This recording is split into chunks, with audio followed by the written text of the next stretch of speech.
for the singular time to create time to exist. Great. Perfect. We will begin this evening of your time with questions. Bashar? Yes. I went to the exhibit today of Mayan civilization. Yes. And I have a couple of questions about that. First, they made a lot of pieces of pottery that had no arms and like pregnant-looking people. And of course, the exhibit was done by our 20th century men, and they talked about how the poor, pitiful, deformed beings were. And then they also had a lot of hunchback images in their artwork. Can you tell me if that was the truth, that it was physical deformities and they were just copying that, or was there some more significance to these figures being in their art?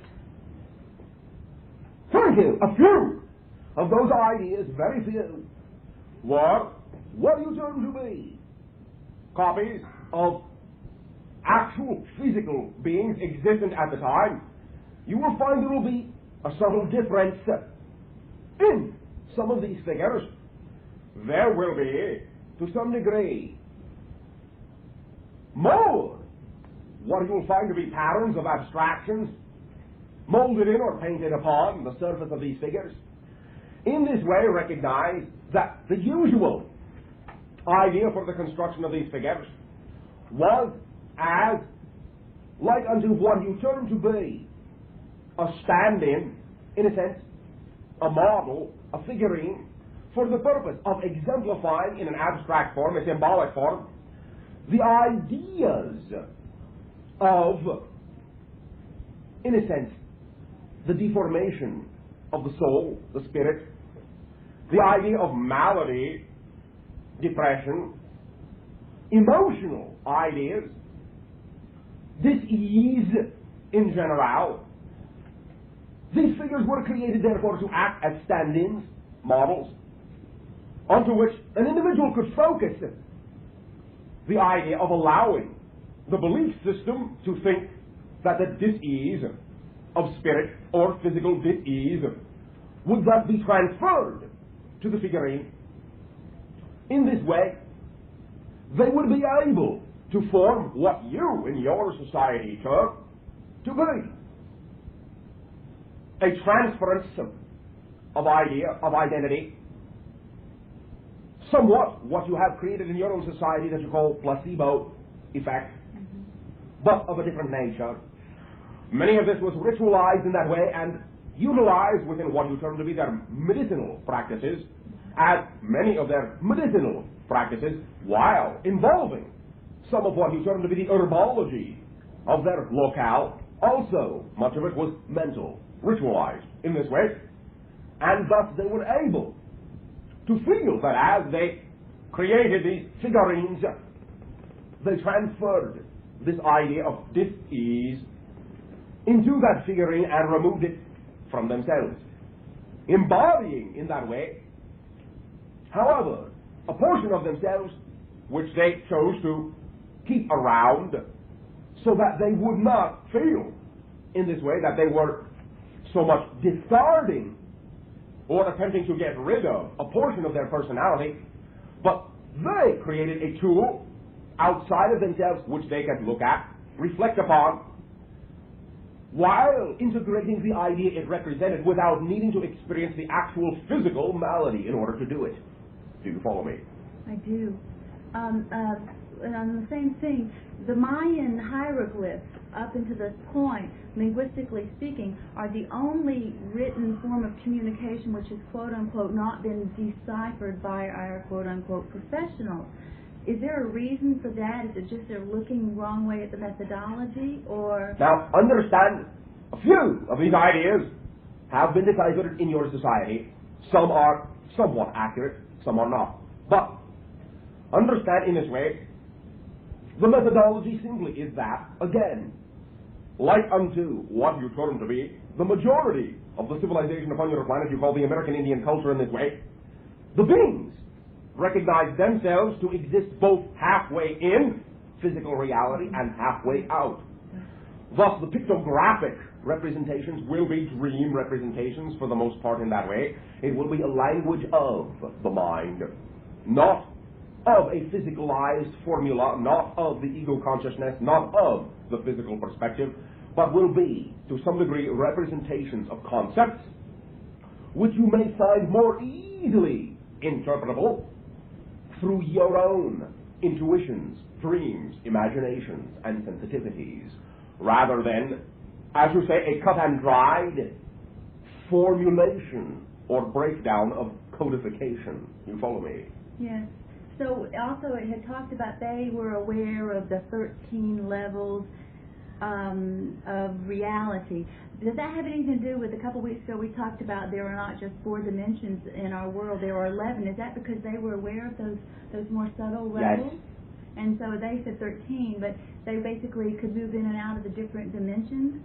Yes, to some degree. Now understand in this way that the majority of those individuals, some were in this way remaining in your physical dimensionality, and thus in this way gave rise to the theory that they had simply physiologically died out. But recognize many of the remnants of the idea of the civilization of the population itself have not been found, have not been understood how they could in this way disappear so readily. They transferred themselves to another dimensional reality of experience. That's what I thought. And then they said that at one point in time the artwork just really changed, and I could see the difference. One, it was very specific and very clear, and the rest it was really very amateurish. Was that because the majority of the civilization had already transferred itself to another level? Yes. Understand in that way you have many forms of this remnant civilizations upon your planet in many different forms. You will find there to be, as you say, a downgrading of the technology, a downgrading of the art forms after certain points that represent transformational points for the majority of the civilization. Many times, the idea or aspect of the civilization you are familiar with is only a cast-off skin of the greater nucleus or core of the civilization that actually existed upon your planet. In this way, also understand that the methodology of communication in this way will be, in your terms, difficult to decipher, because, once again, in a similar fashion as to what you understand to be, in your society you call Chinese, Japanese, pictograph, right. There will be, then, even more so in Mayan pictograph, whole concepts in each form, not simply a phonetic construction. You follow me? Each image is an entire concept, and how they are put together, an entire idea of a relationship, which cannot really be picked apart and understood. It must be understood in its entire context. You follow me? I do. My affinity for that culture, what I experienced today, because I had a lifetime in that period. You have had a few, yes. Okay, that's what I thought. Thank you very much, Bashar. It's wonderful to be with you again. Lots of love to you. Our unconditional love to you all, in the sharing which you are willing to partake this evening of your time as you create time to exist. Question? Bashar, I have a question. All right, then over there. Could you tell me your feelings on the significance of the influence of the Himalayas on Earth and its evolution? In this way, recognize that area that you call Himalaya, Mongolia, Tibet, will be representative of one of the major, as you would say, energy points or chakra systems of your planet, that being the third eye chakra. You follow me so far? In this way, recognize it is a regulatory system for the electromagnetic and etheric energies and astral energies which surround and permeate the idea of your earth crystal, in much the same manner that your physical form has what you term to be the same chakra points of regulation, fluctuation, balance of the energy.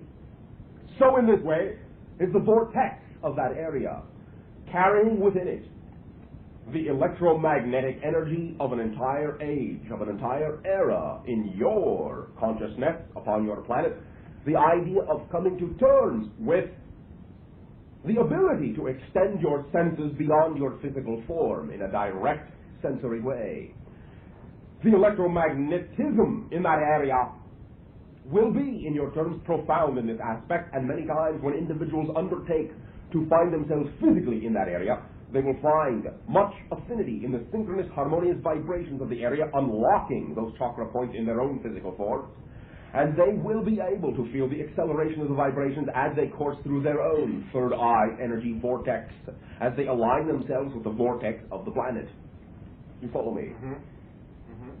What else do you need to know? Just a question. There's been talk about a fellow named Babaji who's been alive for thousands and thousands of years there, who supposedly assists prophets in their particular dispensations to people. Could you please talk about him?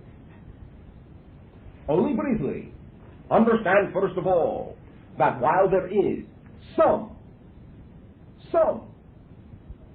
accuracy in the idea of the physical longevity, most of the impact is what you would term to be psychic, since the consciousness is, again, half in and half out of a physical reality.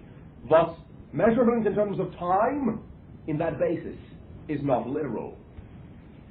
In this way, recognize, again, that any symbols, including people, as you say, which are immersed, enmeshed in a particular vibration, functioning as a gate, as it were, for that particular vibration, in service to allow other individuals their own recognition of their creation of that vibration for themselves, will thus form doorways, harmonic resonance bells, in a sense.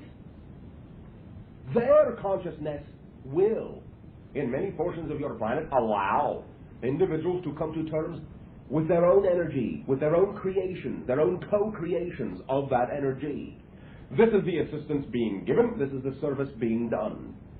In this way, recognize that above and beyond all, those you would call masters are the ones who recognize that everyone on your planet is a master. And they simply seek to allow all individuals to recognize their own mastery, not to be followed. Do you follow me? Mm-hmm. Well, this has answered your question. Yeah, I probably have millions more, but I can't think of any right now. All right. Thank you. Yes. Hi, Bashar. What kind of instruments do the Mayans use for their brain surgery? Some in this way were what you term to be copper. Some in this way were what you term to be crystals, particularly in the form of the idea of the tunings. There were some, very few, but some remnant tools used by what you term to be only the high priests, which derived directly and were carried from directly the remnants of Atlantis. They were made out of the substance you have rendered into the name orichalcum, which will be a combination, what you term to be silver, copper, gold, and mercury to some degree. There were some, what you call flint instruments, glass-like. In this way, the majority of the tuning of what you term to be the brain area was done by crystal. Now, understand that also at that time, though only in certain portions as yet undiscovered by your civilization, do they still exist.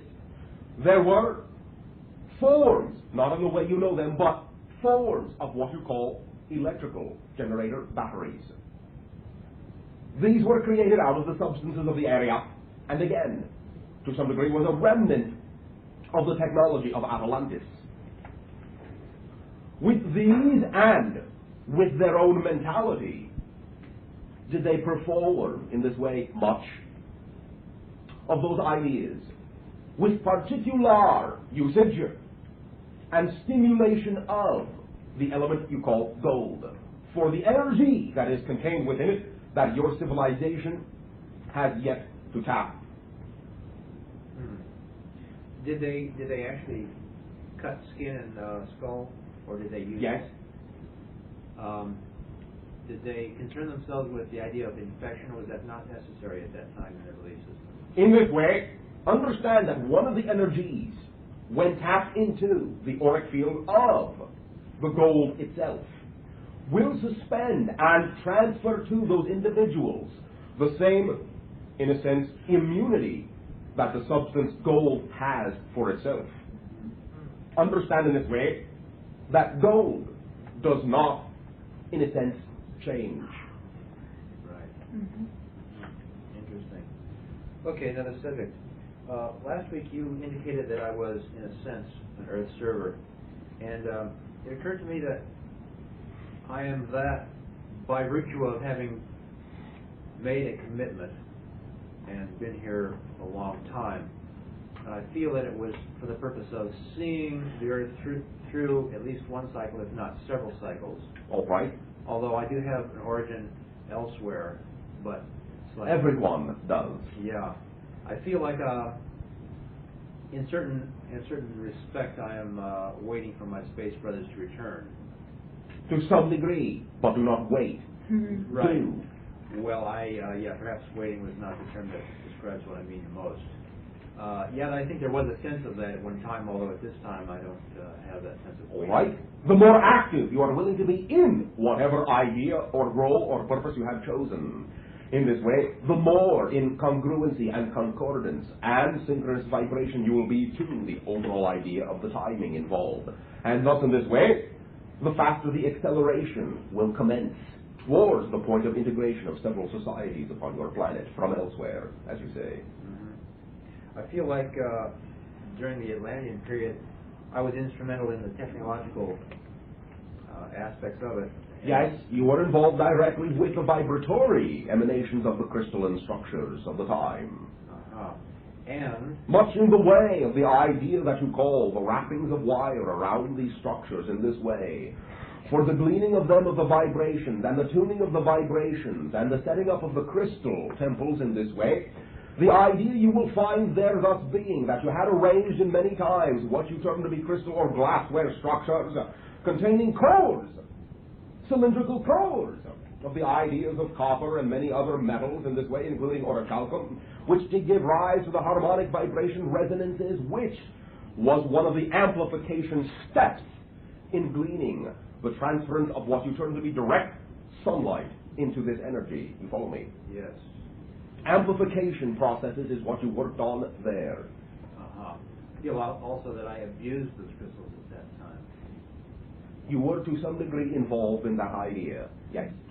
I also feel that I knew at the time that we were supposed to destroy ourselves for the purpose of going through that cycle, and I had a knowingness that it was appropriate that we do this, and In a sense.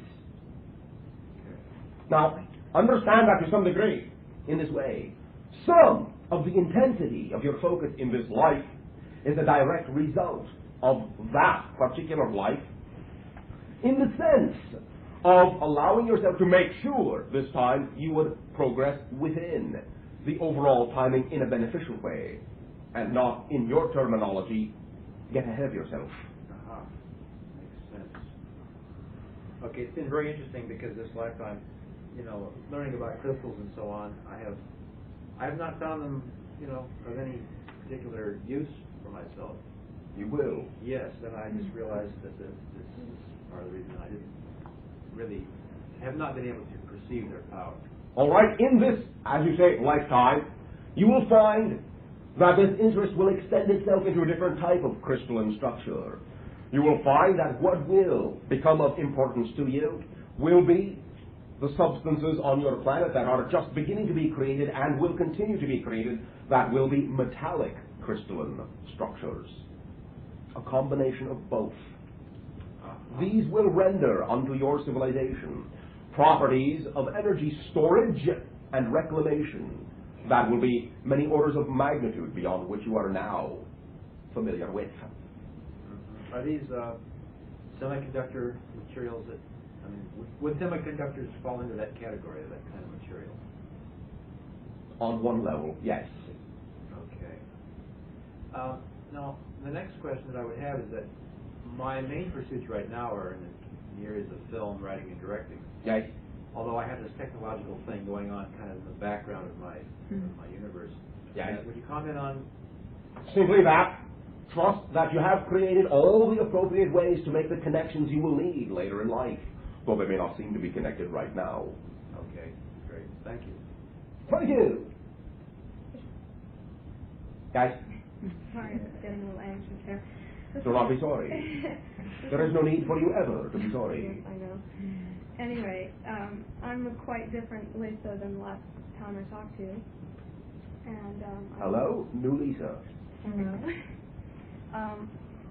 Well, I drafted a question a few weeks ago, as a matter of fact, and it's sort of obsolete now, but the last few weeks I've been going through a period of feeling like, this is very hard for me to describe, but someone has been trying to get a point across to me, or I was supposed to do something. I was very restless, and I couldn't figure out what it was, and in my dreams someone kept talking to me, and I could never figure out who it was, although I did know it was extraterrestrial.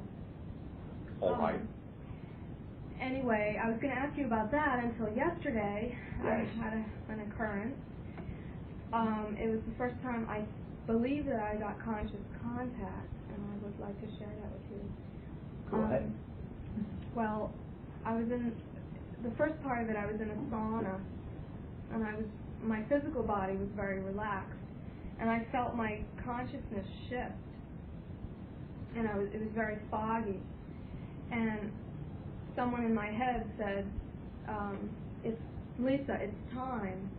Do you want to do this?" And I heard myself say, "Yes, very much."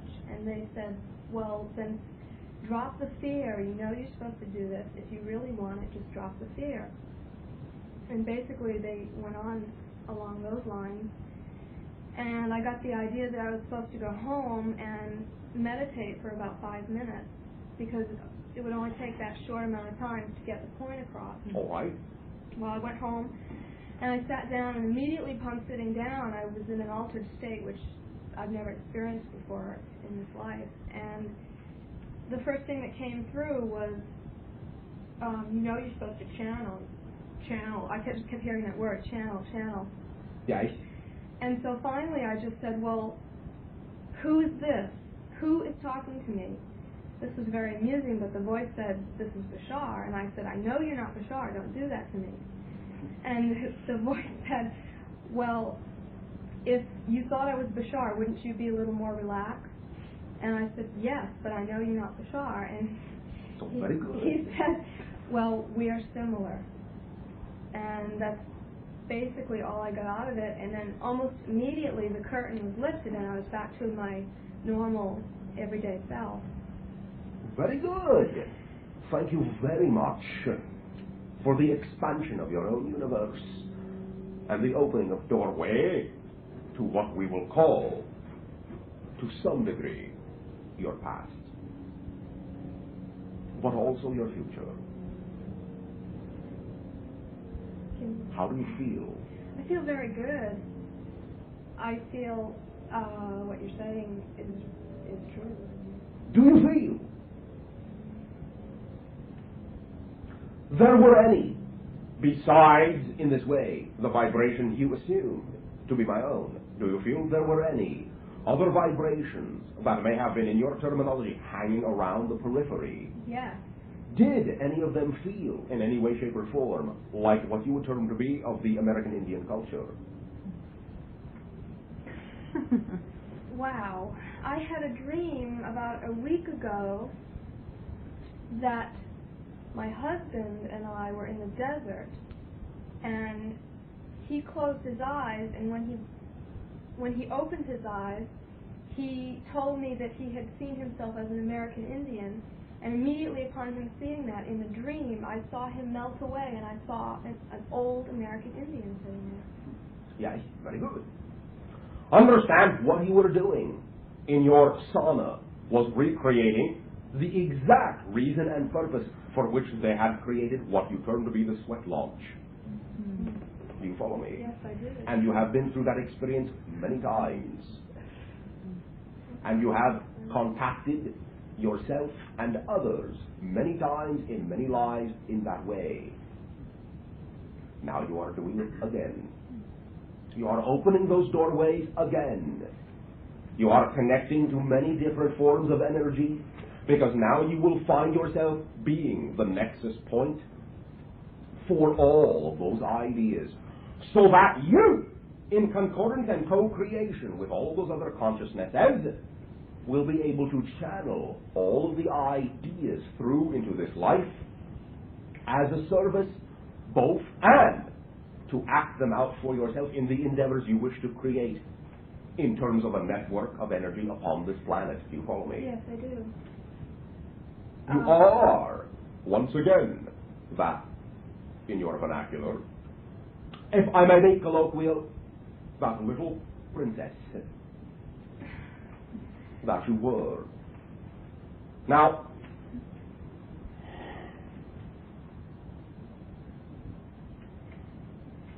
you have connections symbolically, both to what you term to be animals that fly, the bird, and to the deer in that life. You will find that in this life you will, from this point forward, also be able to continue your emotional communication with them, and you will find great alignment and balancing in their presence. All animals, or you may use that with all animals, but your particular connections in that life were with the creatures of the air and the deer. You follow me? Yes, I do. Now,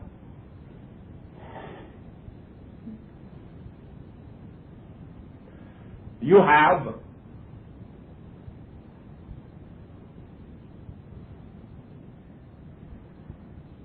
in the manner of the willingness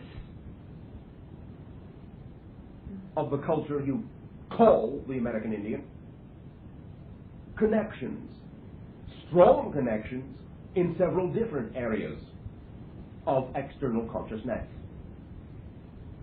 You are connected to the Kachina energy. You are connected to the Pleiades.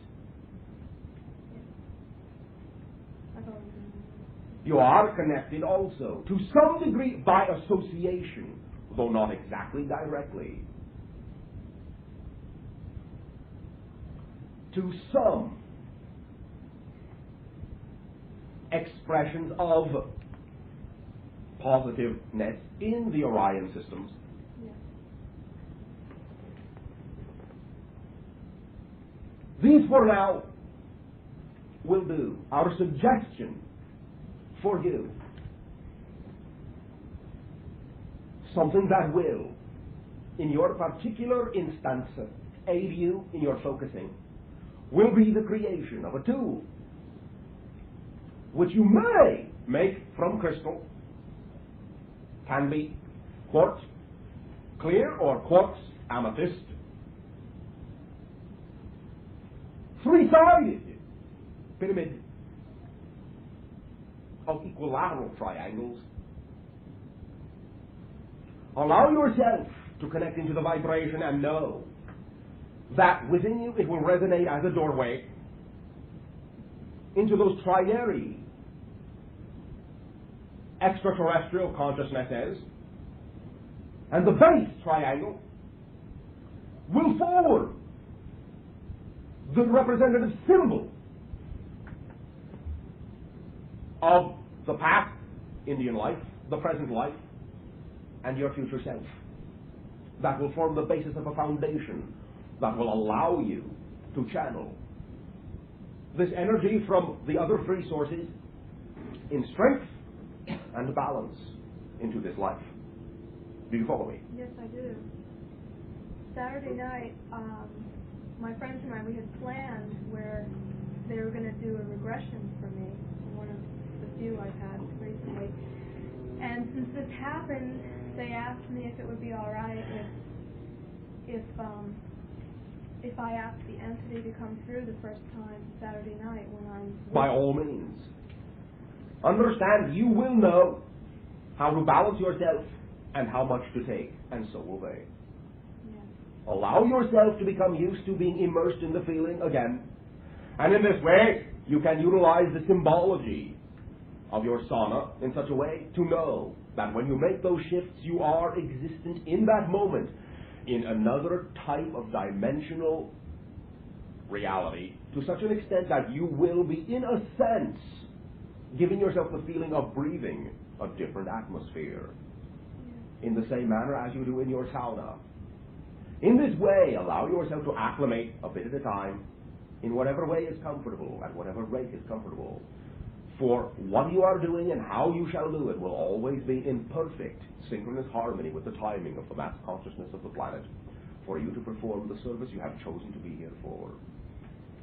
Will my consciousness be receded within me, or will it be out of my body when you change? You have the option. You will find that for some experiences you will want to simply defocus and remain. For others, you may want to travel. It will be up to you. One other thing. Yes. Concerning this.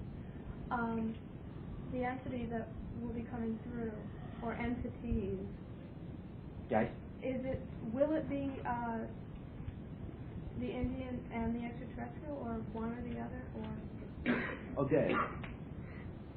From this point forward, your scenario is your own. There is no prediction upon this idea. You are a conglomeration of your own timing, your own crossroads. You have your own degree of randomness within it. It will be up to you according to your feelings of the moment. When you create that moment, you will know. So I take it to mean that the Indian channeled is my past self and the extraterrestrial is my future self. To some degree. You will experience again much of this energy in many different ways. Allow yourself, though you may require it at first, for your own lack of confusion, but allow yourself, bit by bit, to also lose the need for what you term to be labels. You will find that at one point they will begin to blend, and it will not matter who they are. You follow me? Yes, I do. It will only be the action to which you put your new understanding of yourself that will matter. Thank you very much. No, thank you. Quick! Sure. All right, you, then you. A few weeks ago, I came to you distressed that I could not be regressed to a past life I was trying to get to that I've already known some details about. Guys? And you told me that I had a block that I needed to integrate some of these ideas consciously. And I've been trying to do that. You have been trying? I have been doing that. All right. And just the other day, I was going to sleep the other night, and I experienced a few spontaneous visions of past lives. Oh, what a surprise. It was a very good feeling. Yes. And since they were only small glimpses, I couldn't get any details out of it. But I assume that my windows are opening. Yes. And as Lisa mentioned, this Saturday we're going to do some regressions. And I was wondering if these were things that I could explore. All right. I will give you one very small hint. Okay. Allow her familiarity with the type of energy necessary for that type of probing to be connected to your auric field. Let her balance you. Trust her. Mm-hmm. She can be a guide. We were planning on doing a double regression, actually, being regressed at the same time. It can be done that way, although you may at first wish her to be awake and cognizant, and simply in this way, touching one of your hands, or a portion of your body, or simply standing in your field, while you regress. Allowing her light, love, and energy to assist you on your journey. Thank you. Thank you. Another question. Yes. I've been concerned the past What? few years. I've been concerned. All right, your choice. I've just been wondering the past few years about my great purpose in this life. Great purpose. It's been tugging at me, so I know that it's there. What does it use to tug you with? Some kind of thread, I suppose. You suppose. Does this thread have a name? Is it curiosity? Yes. Is it anything else? Nothing that I can say, although I know there's more there. All right. There are things in my dreams that I pay attention to. All right. The things I see from day to day that draw me. May I ask you a question? Mm-hmm. Are you doing in your life what you wish to do? At this moment, no. Why not? For just to survive, I have to do a job Just to what? at this moment in order to survive. Survive? And also to allow. Back up. Okay. You are not doing what you really know yourself to be because you think that you have to survive by doing something else other than what you are. Well, I've been exploring the areas in which I wish to go. All right. The doors have not opened quickly enough, so I Quickly. Well, they have not opened as yet. All right. Who said? Well, now they have, and I'm anxiously awaiting. Excitedly awaiting. Why are you excitedly awaiting? Why are you using your excitement only to wait rather than do? What do you want to do? Well, as what excites you the the gentleman most? sitting next to me, I would like to write and direct films. All right. What is stopping you? Not being directly involved in the medium I wish to be involved in. Why are you not? I have not. All right, thank you. I'll tell you why you are not. Mm-hmm. Because you do not believe yourself to be that medium. You are not identifying as the medium itself. You think the medium is something you will do that is outside yourself, something you must attain, something forever beyond your fingertips, something in the future. When you allow yourself to become the idea, you will simply do what you know yourself to be. And you will automatically find yourself attracting all the situations and individuals and relationships and occurrences that are required to support the idea of you as that idea. Because every idea will always come complete with all the ingredients necessary for its manifestation into physical reality if you let it. You are an idea. Ideas are not something you have. Ideas are what you are. You are complete.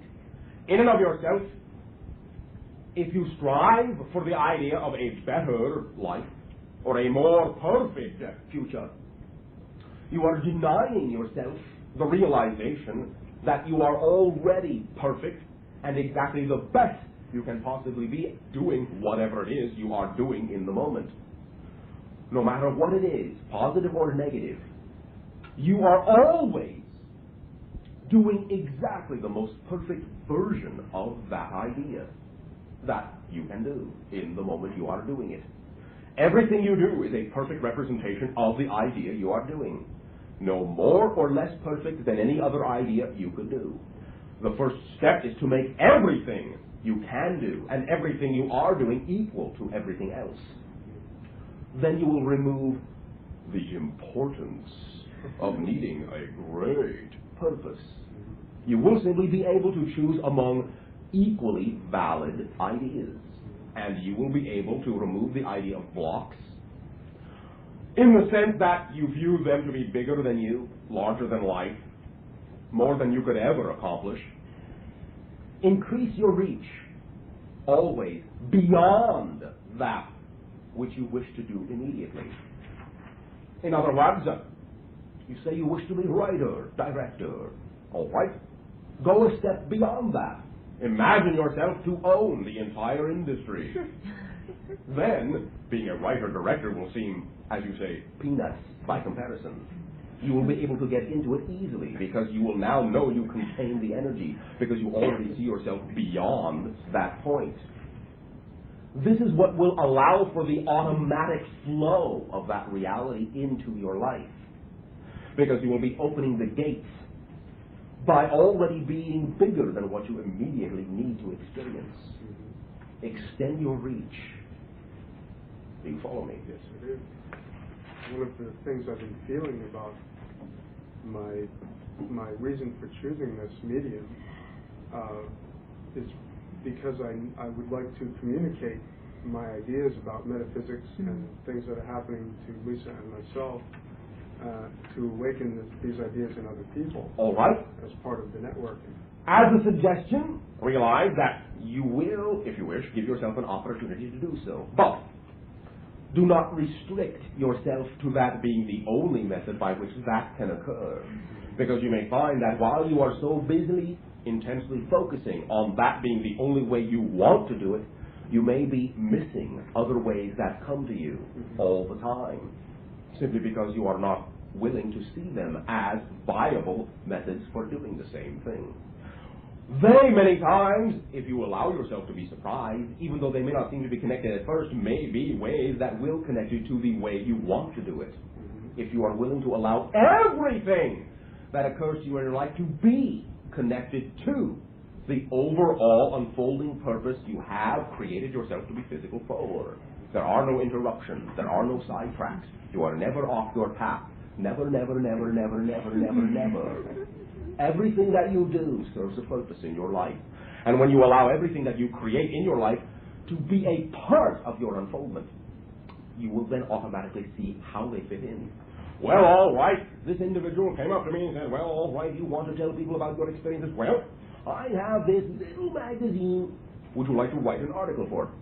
Well, you, sitting back in your big easy chair, say, well, I have these ideas about saying what I want to say on the big silver screen. Your little magazine is just not big enough, I see. They will go away. Perhaps you will have missed your opportunity to put your article in that magazine, which will be picked up the next day by some big movie mogul. And then that would make a great film. I'll call that person right now. Connections, connections, and connections. Everything is connected by an ecstatic explosion of coincidence when you let it be. Automatic creation. That is what you are. That is why you do not have to try, force, or make, or struggle, or strive for anything. Let it flow. Use what you create. Do not imagine that you are in some predicament that has nothing to do with what you want. No, I was not saying that it had nothing to do. Sometimes I use the wrong words, but they are I not know wrong, that I am making, but they are reflective of how you view yourself. I know I'm making many connections in the business and the job I do All right. right now. Trust your own timing, then. Understand that you are giving yourself an opportunity to make the type of connections that will give you more appreciation when the entire thing gels. You can also increase your own momentum by beginning to act as if it has already happened. Be a writer. Write. Direct. Act it out.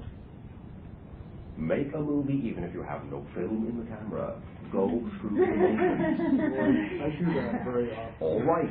Then understand that when you do that, in the same manner as the models in the Mayan civilization that we talked about, you are putting something into reality. You are kicking into gear the activation mechanism because you are doing something that excites you. And when you release that excitation energy into the universe, it will bounce back. And what will be riding on its tails but the reality that you want.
Thank you. Do you understand? Yes, I do. Thank you. How do you feel? Very good. Thank you. Bashar? Guys, I'd like to ask you a question. Pardon me? go ahead. Can you give me some information about whether or not magic will be a usable item in the fourth density? Yes. Is it important in any respect? Or Not more important than anything else, but understand what quote-unquote magic is. Hermetic magic. Understand what magic is. Oh. The idea, simply, that you create your own reality, totally. Do you follow that? Yes. Every individual creates his or her own reality, totally. Do you follow that? Yes.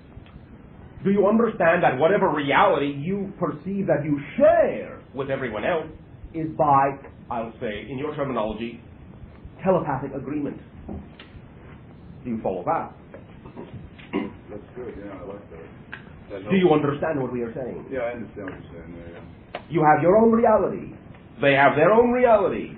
What you experience together, you experience because you agree to share certain perceptions together. Now, magic, in that way, is simply the willingness to create something in your reality as an idea that will manifest to your perceptions. You will see it. Now, perhaps they will not. If they choose not to share it with you, they will call you crazy. Mm-hmm. However, if you can open yourself up, radiate your vibrations of nonverbal communication to the point of unconditional love, of allowing them to feel the vibration to such a degree that they are willing to choose to share that idea with you, they will create in their universe their version of that idea you have transmitted to them in your telepathy. Thus, they will all of a sudden also see the object appear and say, oh, you are a great magician. That is magic, plain and simple. It is an agreement to share an idea in a reality. That is all. Just another form of creation with a special name and special show. Yes. And in fourth density, it can be, in a sense, somewhat common. Can you also can you tell me something about Nostradamus and his predictions?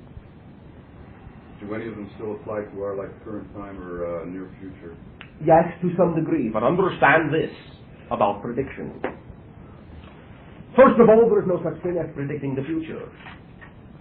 The past and the future are both created from the present, because the present is the only time in which you exist forever. Recognize that what you call a prediction is a direct sensing of the conditions which exist in the present at the time the prediction is made. In this way, you can understand that if those conditions do not change, they will ultimately perhaps manifest into physical reality. They will seem to have come to pass as a prediction of the future. Is our agreement with his sensitivities, his sensibilities, our agreement then more or less created? Yes. Can it be uncreated easily just by disagreeing with it? In a sense, yes. Understand, however, that what you call prediction or sensing of mass consciousness will be less likely to alter because it has a great deal of momentum behind it. It can, but it is less likely than an individual's path. What can a small group do to change the mass consciousness? First of all, any individual can do the same as a group in that sense. Secondly, you do not need to change anyone else's consciousness, but only your own. If you wish to see a change in anything else, change yourself. It is the only way.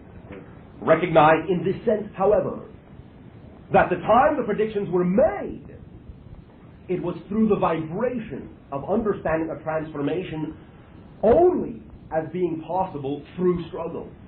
Now you are changing your idea of what transformations are all about. And as we have said, if you wish to put it categorically, let us say you had created the idea of 10 cataclysms to experience in order to feel that you could then deserve to go through your transformation. You have already rendered it down to approximately 3. And in this way, they are, I'll say, less violent than you had previously supposed, because now you understand a little bit more of yourself and know that you can rechannel the energy in such a way that you do not need to feel that you have to go through a trial by fire in order to deserve that which you already are, which is all that is. Thus, you still have the prediction of the transformation. There will be changes, yes, but they will be mostly what you term to be spiritual, emotional. There will be some physical ramifications, as your physical reality is patterned on your emotionality and your belief systems and your consciousness. But understand in this way that you will be able to alleviate and rechannel much of that energy in more positive ways. There may be specific isolated incidents, but not anywhere near as far-ranging as originally predicted, not in a negative fashion. You will go through your transformation. There will be, to some degree, some analogies that can be pointed out as being some of the predictions having come to pass. But again, they will not be as devastating as you once thought. For example, the idea of your Earth shifting on its axis in this way. Recognize that a shift to some degree will occur, but it will be mostly electromagnetic in nature. It will not be so much physiological. You follow me? Yes. Thank you. Thank you. Yes. Bashar, let's see how I can phrase this. I'm a musician, and also I have a lot of interest in India. I know I've had lifetimes in India. All right. And years back, I had this memory that I had an instructor or a teacher, if you will, and that I felt this feeling that I was in training for this particular lifetime. Yes, in a sense, you were cognizant of it then. Yeah, I Yes. was cognizant of it then, and Understand that all lives exist simultaneously. Time, linear time, is only a function of the physical dimension. I'm working on that one. All right. And Simply what we are saying is that you can be in touch with any life because they all exist now. You do not have to reach into any deep, dark, antiquated past or far-flung, dim future in order to contact yourself on any level. Right. They are all right here within you. right, and that's why I'm asking this question. Is a couple of questions actually on this. Is the relationship of that lifetime to what I'm doing now musically in terms of people, and some people tell me that my music is like channeling. I don't personally like to put that name on it only because of the associative thought involved in it in everyday people. All right. And It's up to you. yeah, and Do you like bells? I love bells. Do you understand that you are working with the harmonics of vibrational resonance with that idea to Yeah. some degree? Yeah, I understand that when I sing or when I do my music, that it's not just the individual anymore. I feel the whole vibrate. Right. And in that sense, that people go, oh wow, that was great, but that's only because it was the whole at the moment. All right then. If you wish another terminology rather than the idea of channeling, you may say you are performing integration. Yeah, for the record company people are telling me. But All right. I have a question. I have a question for you. I had this experience once with some friends of mine. I always used to be like anxious about making it musically. I don't have that much anymore. That's kind of one way. And Do you still have excitement? oh yeah, I'm happy. All right. Oh yeah, sure. Anxiety, excitement, same energy. Yeah. Negative, positive viewpoint of the same energy. I kind of give it up though. I All right. you know, I just kind of surrender it up, and I don't like dealing with that energy too much anymore. I just let it be. All right. But I had this situation. I wanted to ask you what you feel about it, what you can perceive on it. I was sitting around a table with some friends of mine, David and Susie. I think they've been here one or two times, and we were talking about music, and all of a sudden something came over me where I felt this energy just really strong and this real magical feeling. And all of a sudden, almost not of my own accord, my attention focused on my friend David's third eye, consciously and physically.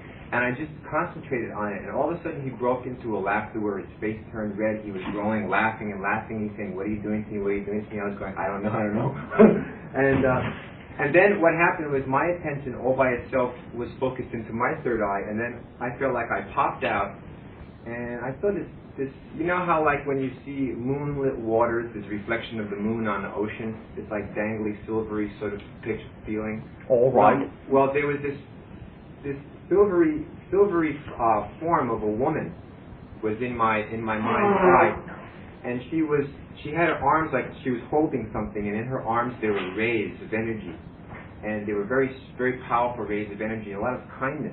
And I felt this voice from within me, and I knew it wasn't my voice because it wasn't the energy or a thought process that I would even think about. And this thought came through, which has clarified things for me every time I think about it. And the voice said, I am the arms and the limbs of the world and the herald of the new change. Could you just tell me a little bit about that from my own mind? For your own mind? Yeah, my mind needs titles and categories and labels and stuff, so I ask questions about that. Do you understand that when you ask questions, you can do so because you already have the answers?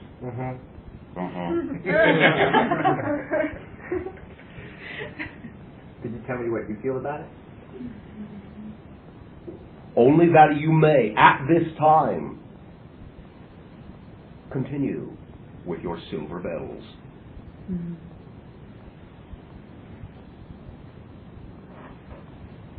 If you wish a label, for now, you may call her Silver Bell. It will do. Okay. Approach this in a musical way. You will find something very soon. Well, it's interesting that you say that because there has been a breakthrough on certain communication lines to various people that I found out about tonight. I'm not going to disclose anything like that, but maybe could you tell me something about that, what's happening right now? There are some very close friends of mine that are... There are things happening in the music. All right. Within me right now. Stop. Once again, at this time, you're at such a nexus point. What does nexus mean? Crossroads. Okay. That we do not in this way wish to push you in one direction or another. We do not want to interfere with your free will. Recognize that the one idea we are allowed to share with you is the idea of the silver bells. Okay. As you create the resonant pattern within that structure, you will find yourself being magnetically attracted in the direction you need to go. And you will open up in such a way that you will be able to sense clairvoyantly, clear-seeingly in your own life what that particular path is doing for you. At this time, any further labeling of that entity is not desired by that entity. Oh, I didn't necessarily mean the desire to label the entity, but just to have conversation and thoughts going back and forth so I can have... Use your silver bells. All right. It is all we can tell you. All right. Thank you. That feels right to me because I considered my own mind, I call that figure or form the Divine Mother, or to me it's a symbolic, geometric symbolic form with real life in it, which just symbolizes the whole universe, you know. Very good. All beings in it. Very good. Is that good? All right. It is valid. I'll buy that one and leave that one. Thank you. Thank you. Sure. All right. Last week, when I was in meditation, I closed my eyes. I saw an image of his face. It was kind of like a ivory white. It looked like kind of hollow, like the features were hollowed out. Like there were space for the eyes, and the eyes were kind of slanted up a little bit, but there doesn't look like there was any eyes in there. How do you feel? How do I feel? Yes, how do you feel?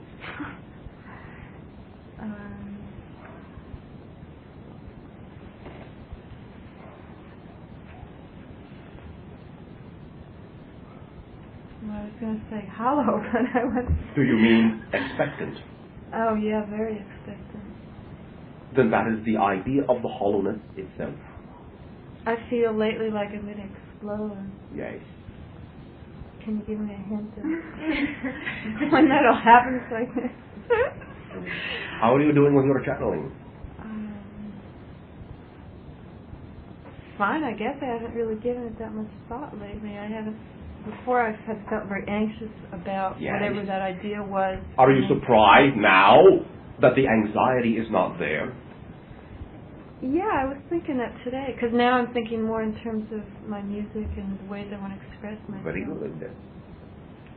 Understand what you have given yourself is a symbol of the identity that you can and have formed, molded out of the astral clay, so to speak, for that essence that you can project through yourself, from yourself. It will be something you can use both in service for direct communication and in your singing, as you can, in a sense, become that individual. Like a blending of that Yes. into myself. Yes. Yeah, lately that's what I feel. I feel like I'm allowing energies to blend. With that, in the past, I would have been afraid of losing my individuality. Now I know that won't happen. It just adds to Very it. good. So, and I also feel lately that I'm in the past. Like right now, I know now is the present, and yet, I guess because I feel so anxious to move on to the future, to live in the future, that I feel like I'm... You are in the future. I feel right now like I'm in the past. All right. And when I went to this disco, I went out dancing last week, and I felt like I was in the past. I thought, oh, so this is life on Earth, this is the way it used to be, or something. All right. I mean, it was like... But You there's will anxiety find with that, too. that this particular methodology, or this particular avenue in which you are connecting to his energy, in the symbolization that it has appeared to you, to some degree, as a hollow mask, will allow you to understand, will allow you to have the perspective of seeing many things as the illusions that they are. Yeah. They may even begin to appear much more unreal, so to speak, to you, flat, as you would say, cardboard-like, from time to time. You may be able to think that you are actually looking in between what you would term to be stage flat, seeing the background stage of the reality that is being played out in your physical universe. Yeah. This energy tapped in between the flats will be something you can become used to using. Now, understand that this connects in, to some degree, to that energy we have described as Heyoka energy. As you can become an in-between walker, so to speak. You can move in between the realities, as you have already pointed out to many different individuals, by being the example that showed them that their reality did not always function as they thought it should. You follow. You remember the incidents, again, with the alarm, and so forth. You can walk in between their expectations and show them that another reality exists in between the moments you think of as real. You are an in-between walker. Yeah, sometimes I enjoy doing that. Sometimes I'm afraid I'm going to alienate myself from people. Sometimes I feel It is lonely. all right. You have gotten to the point where you are beginning to gather a sense of lovingness from it. This will begin. It is in seed form. This is why we say you are expecting. It is in seed form. It will grow very swiftly. You will be able to extend that vibration with love, and you will attract that love back. That's good. Also, I felt this urge to squint my eyes the other day, and then I started seeing other things from another perspective. Yes. When I was looking at the water, instead of the water, I saw little figures dancing. In between walkers have a different way of seeing. And I saw a bird flying. When I opened my eyes, it wasn't there. When I squinted my eyes, it was there. And keep playing. yeah, it's fun. It's fun. Yes, keep playing. Always continue to play. Why do I feel so alone now? Because you are just giving birth to that aspect of yourself. You are feeling in the middle of a void. You are, in this way, still within the stomach. You will be born shortly in that way. You will be able, once again, to see the light of the world around you. Know yourself to be able to begin communication in that way.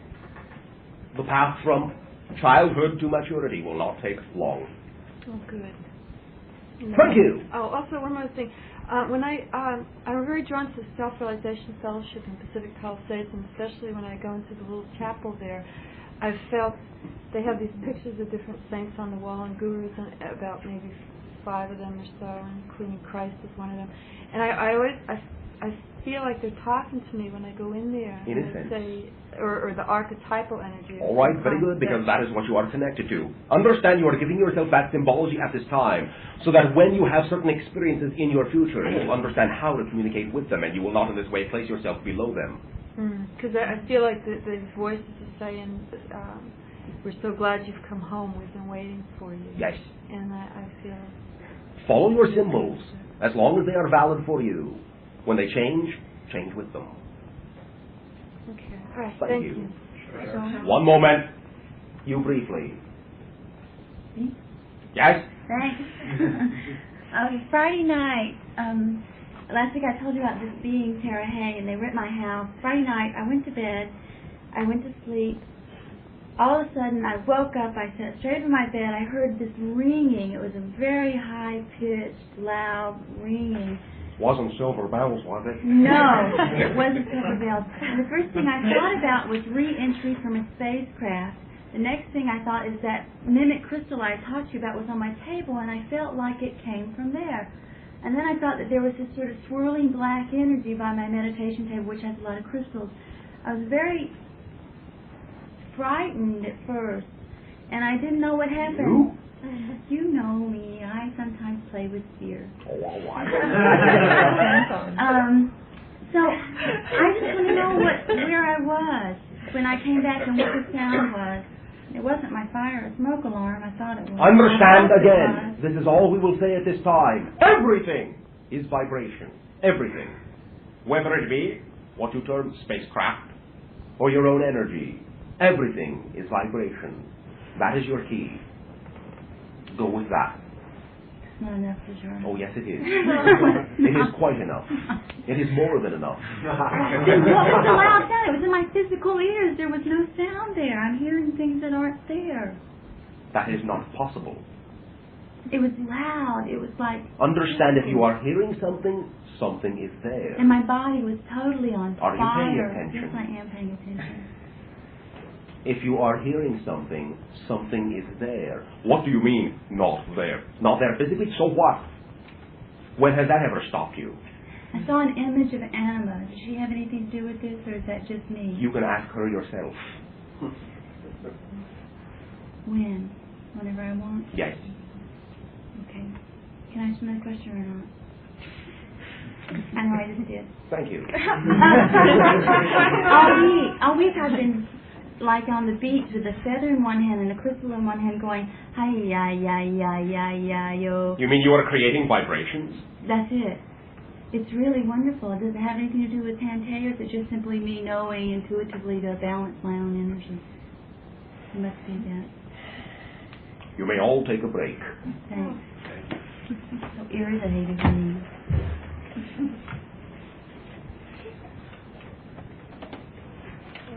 What? Allow me to say, Carol! Sit up. Stop pouting. I'm not pouting, so... All right, we are teasing you. Now! Allow me to ask you. Yes or no? Did you not know? We would continue the discussion after the break. Yes or no? No, I didn't know. Why not? Because, Bashar, when I ask my questions, sometimes I know on some level I must know the answer, but damn if my conscious little concrete mind doesn't fucking get it sometimes. So what? I want to know what's happening to me. You do. I want to know consciously. Why? Because I consciously want to work in the world right now. I don't want to be this person who is not conscious. I've been that You way are for conscious. years. You are conscious. Now, first of all, what about your sensitivities? Why did you not know we would continue the discussion? Where is your trust of yourself? I guess it's just not here, because that seems to be the word that keeps popping up, is trust. Where is it? You must be my little toe. Right? Then we will continue this conversation with your little toe. Now, Carol. Yes, sweetheart.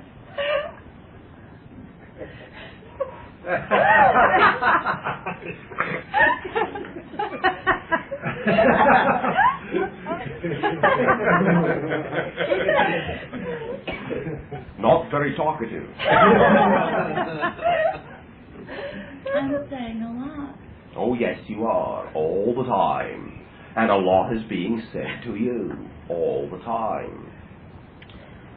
If you would trust that you are getting what you need in the manner you need it, you would understand how exactly conscious you are. Simply, you are assuming that the idea of conscious recognition of many of these ideas has to come in a manner that you have defined for so many years. There are many avenues of expressing the ideas of knowing yourself consciously. Now, secondly, recognize that, yes, we pushed you a little bit, but it is because you want to be. Understand that. You can recognize that your tears are a form of getting you back to the center where the trust is. Really? You know that, do you? How do you know that? Because I felt it happening. Oh, very good. Very good. So then you understand that your trust comes from being calm rather than anxious. Anxious to know everything on the outside. Understand that the focus of wishing to know everything in that particular manner is what keeps you from knowing it. Because you know everything inside, not outside. When you allow yourself to know you know everything inside, then you can in this way allow it to come out. You cannot grab onto knowledge outside and try to force it within. There is no knowledge outside. It is all within you. Now, understand again that this little exercise between you and me, you have asked for. You want to be pushed. You want the idea of this, that, in this way, now. You want to create the idea of grabbing onto this consciousness in such a manner that it creates within you all of this anxiety and friction. Well, all we did is reflect that back to you. Now, if you do not like it, you do not have to function that way. What I saw reflected back was that I know and yet I won't accept that I know. What you saw reflected back was the fact that you have that belief about yourself.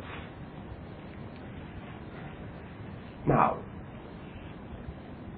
understand that the opportunity to, in your terminology, specifically discuss the ramifications of many specific effects as you have described them is possible. But first and foremost, understand that the reason it bounced back so hard was because what you were sending to us more than anything was stubbornness rather than trust. And in this way, you got hit very hard. Recognize simply that these ideas you wish to discuss must come from a point of discussion rather than feeling helplessly unknowing. At least give yourself the opportunity to toy with the idea that even as you create your questions, you might find out yourself in the asking rather than needing us to answer them. We together, you and I, can answer them at the same time in the form of a discussion. Now, simply recognize that you are in the habit of getting all your information the type of information you are used to using in your world by scrabbling through mounds and piles of literature. And in such a way, this is why you think you have to dig so hard, because you feel information is buried so deep. It is all right there.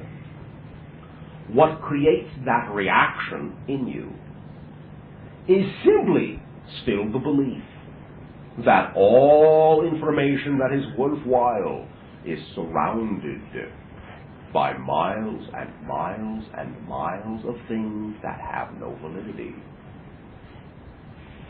Therefore, you generate and create a stubborn shell because you know that is what is required so that you will not be abraded in your digging. Relax. Now, the idea we discussed with you of vibration. Vibration is everything. In a sense, answered your question. Recognize that you do have association with spacecraft, and some of the sound in one part you heard was that idea. But understand that you, in that sense, were the spacecraft. You were projecting yourself into that thought form so that you could symbolically recreate for yourself an identification with the type of energy that you are aiming to assimilate in your life. A facet and an aspect of your past self as it connects and bridges through this life, channels through this life to your future self, both in the past and then again in the future, where you will be involved with the idea of the vibrations as they apply to spacecraft. Thus you did in that way recreate for yourself the harmonics of the craft. They vibrated so hard within you because they were you. You were them. Now, in that sense, you can understand it is not because there was nothing there, although it wasn't directly the idea that there was a spacecraft present that was anything other than your own projection. That is what is there. You.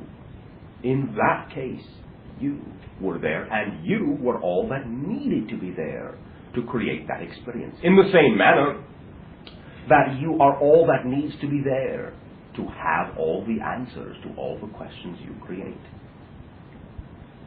You do not need your stubbornness to do what it is you want to do in this life. You do not need tenacity in the sense to make the connections you want to make. Understand that when you create a shell of stubbornness, a shell of tenacity, they are usually very thin, and when you vibrate so hard within them, they will rattle very loud and make annoying sounds that will drive other people away rather than to you. Soften the shell, step out of it. Let that hard, thin shell melt back into the auric field of your being, of your energy being. Become the soft vibrations, the soft conglomerate vibrations that you are. All is vibration. You can solidify any portion of your vibration and turn it into a shell, which makes very loud, discordant sounds to other beings when you want to, but you do not need that. If you wish to attract in that way, allow yourself to begin to recognize yourself as that primary vibration. That is all that you are experiencing. It is everything you are experiencing. That vibration of yourself. Your vibration is very strong. Very strong. And when you apply it in that way, through separation, you are going to rattle your cage quite a bit. Where's the cage coming from? The shell. Where's the shell come from? By forming for yourself the belief that information needs to be dug for. They must have served me, or I wouldn't have formed that. Yes, it did, because it gave you a type of strength that you will now be able to create softness out of. The softness that comes with the surety of knowing that the connections are there, that the answers are there.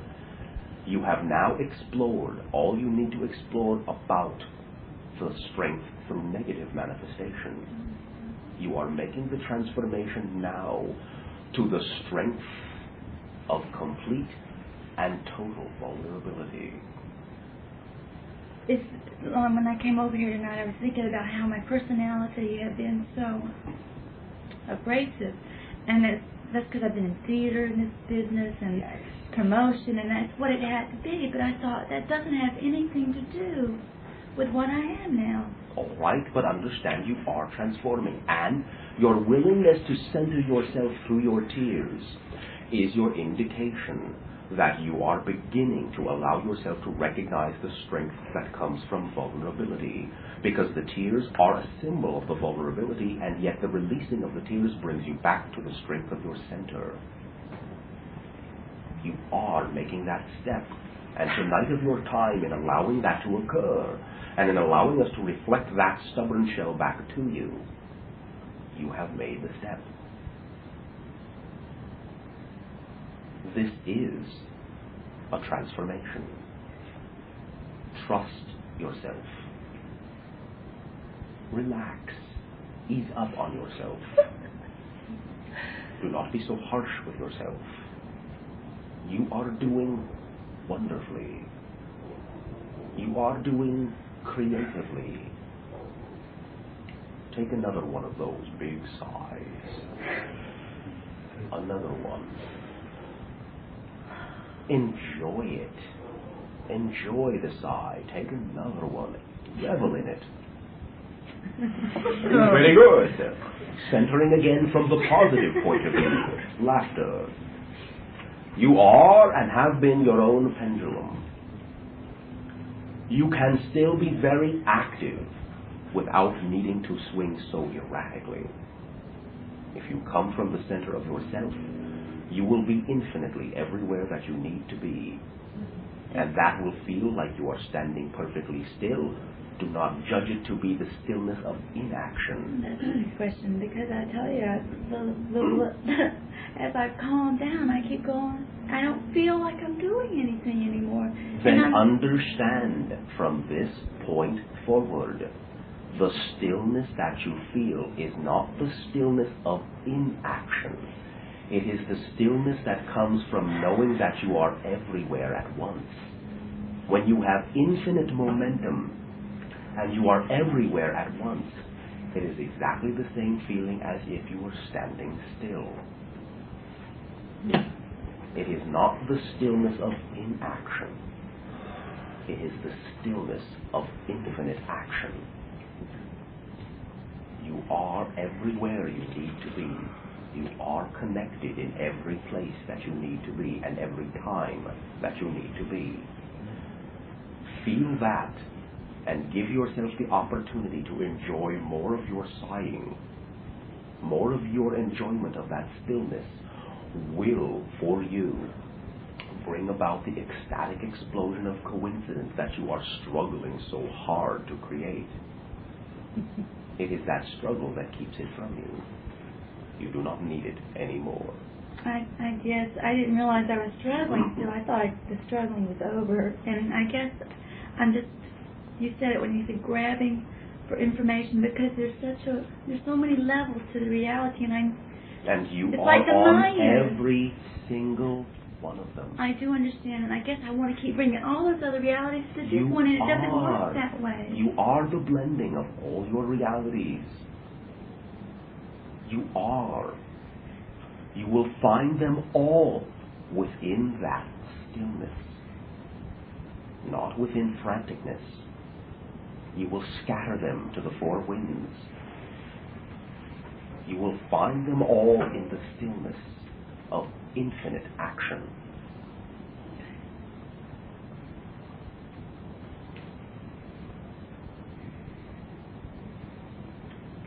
Trust in your very creative, very loving, and very beautiful heart. If I can get all those thorns away from it, I will. What thorns? They're gone now, I guess. We see no thorns. Maybe I just made them up. Yes, you did. It was very creative of you. Well, I think I can find a better use for them now. Yes, you can. They no longer need to draw your life's blood from you. That's true. They no longer need to protect you. Because the concept of protection belongs to another you.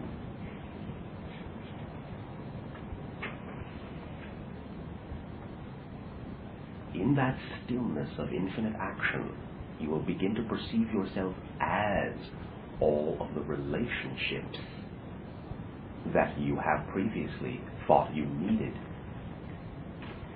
to analyze in order to discover. You will simply begin to be those relationships, and in your willingness to be those relationships, instantaneous understanding will be yours.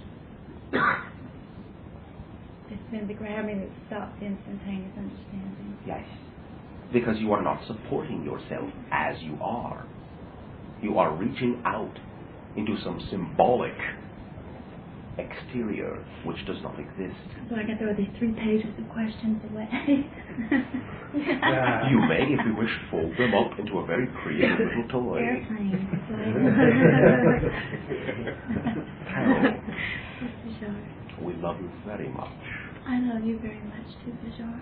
Carol, love yourself. I do love myself. Thank you. I just keep getting I can love myself more. What? I can love myself more What? and more and What? more. I love myself. Period. No. Which Carol am I speaking to? The old or the new? I love all that is, and I am all that is. Thank you. Period. Thank you. Question. Yes. On the subject of perfection,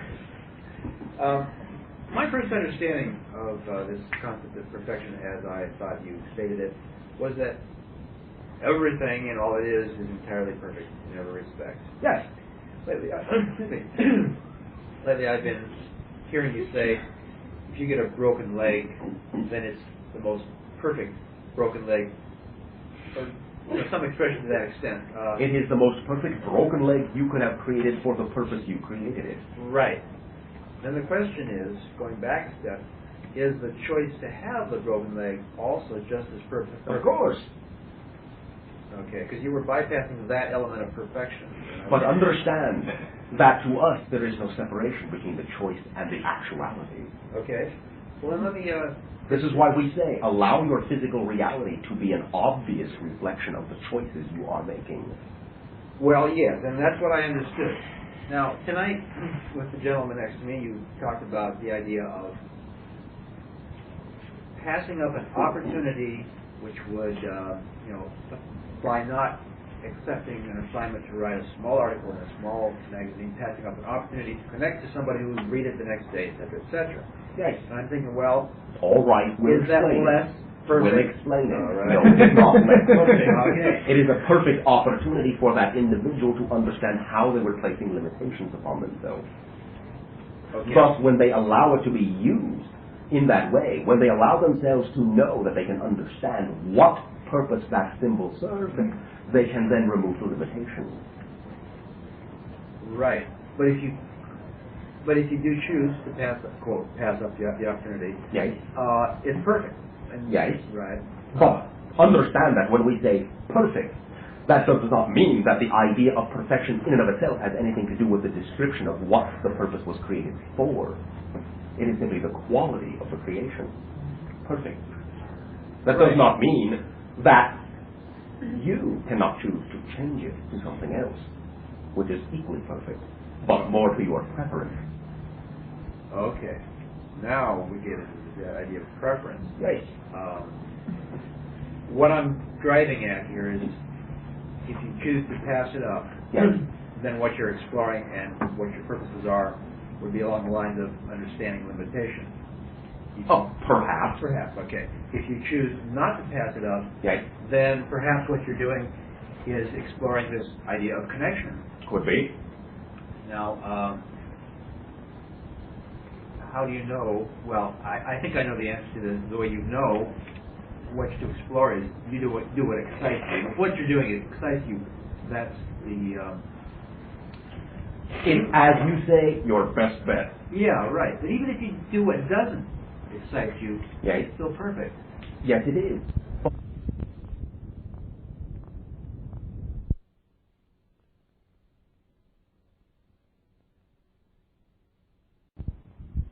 Yes, it is.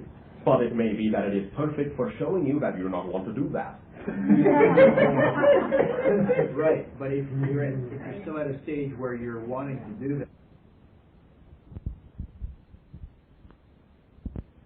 Right, but isn't even Even the torment is perfect Yeah. and unique and quite creative, because only you can create for yourself such exquisitely perfect torment that will ultimately find their mark. No one else can do it.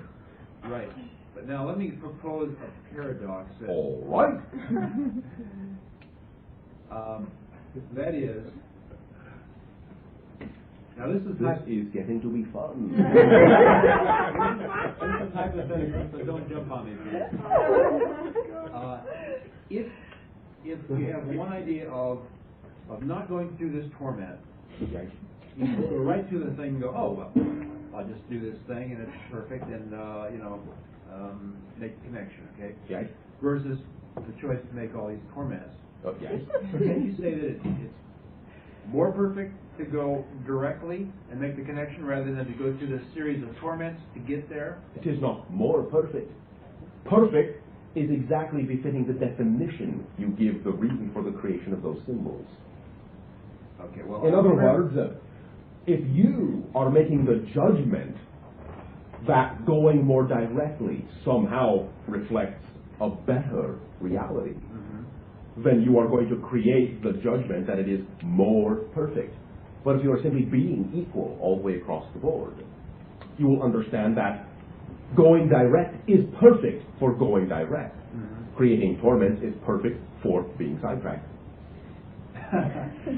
Yes, but that somewhere in there is this hint of judgment that being sidetracked is not as quote-unquote good as going directly.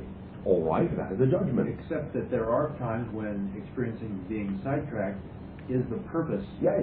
You know. Then understand that in that way, being sidetracked is perfect for experiencing the idea of being sidetracked, plain and simple. Okay, but then the question is, if this guy really wants to make a connection to the film industry, Yes.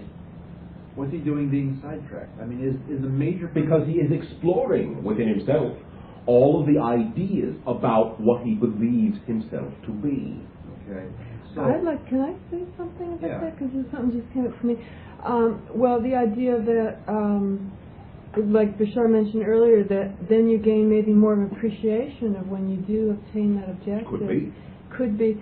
I was just thinking in terms of relationships that I've had with men in the past, that I never understood the idea of commitment.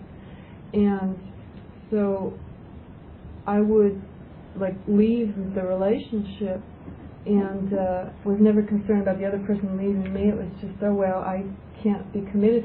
Now I'm looking at the whole area of commitment in a way that I never have before, and I feel that maybe I can be committed to someone.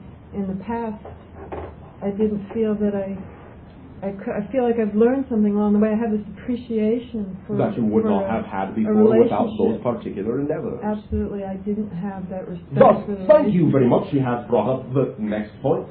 The idea that when you look at any incident in your life, if you do not look at it as an isolated incident, but look at any incident from the perspective of the higher self, knowing how that incident fits into the entire lifespan, both the past and the future, many times you will allow yourself then to understand that when you reach that point in the future, your higher self has already understood the appreciation you are creating by exploring the sidetracks now for what you will appreciate later. Okay, well this discussion is becoming sidetracked. Although I appreciate the point that Pam made and the point you just made. These are points that I already understand. All right. I understand that real well. All right. And the point I'm getting at is that we're using the idea of sidetrack to understand that... You are never really sidetracked. Right, exactly. So... We have already said that. Yeah, I'm trying to. What? Trying. I haven't succeeded yet, so I've succeeded in trying. Oh, yes. What I'm aiming at here is just the idea that if everything is truly perfect, Yes. then there is no way you can ever make a wrong choice Correct. or any kind of a non-optimum choice. Correct. Even if you opt not to do the article in a little magazine, it's exactly perfect. Correct. And there's no way of even viewing it as a passed up opportunity. 100% correct. What was the head of the class? Now, And this I've already doesn't known. that make life simple? Well, this I've already known.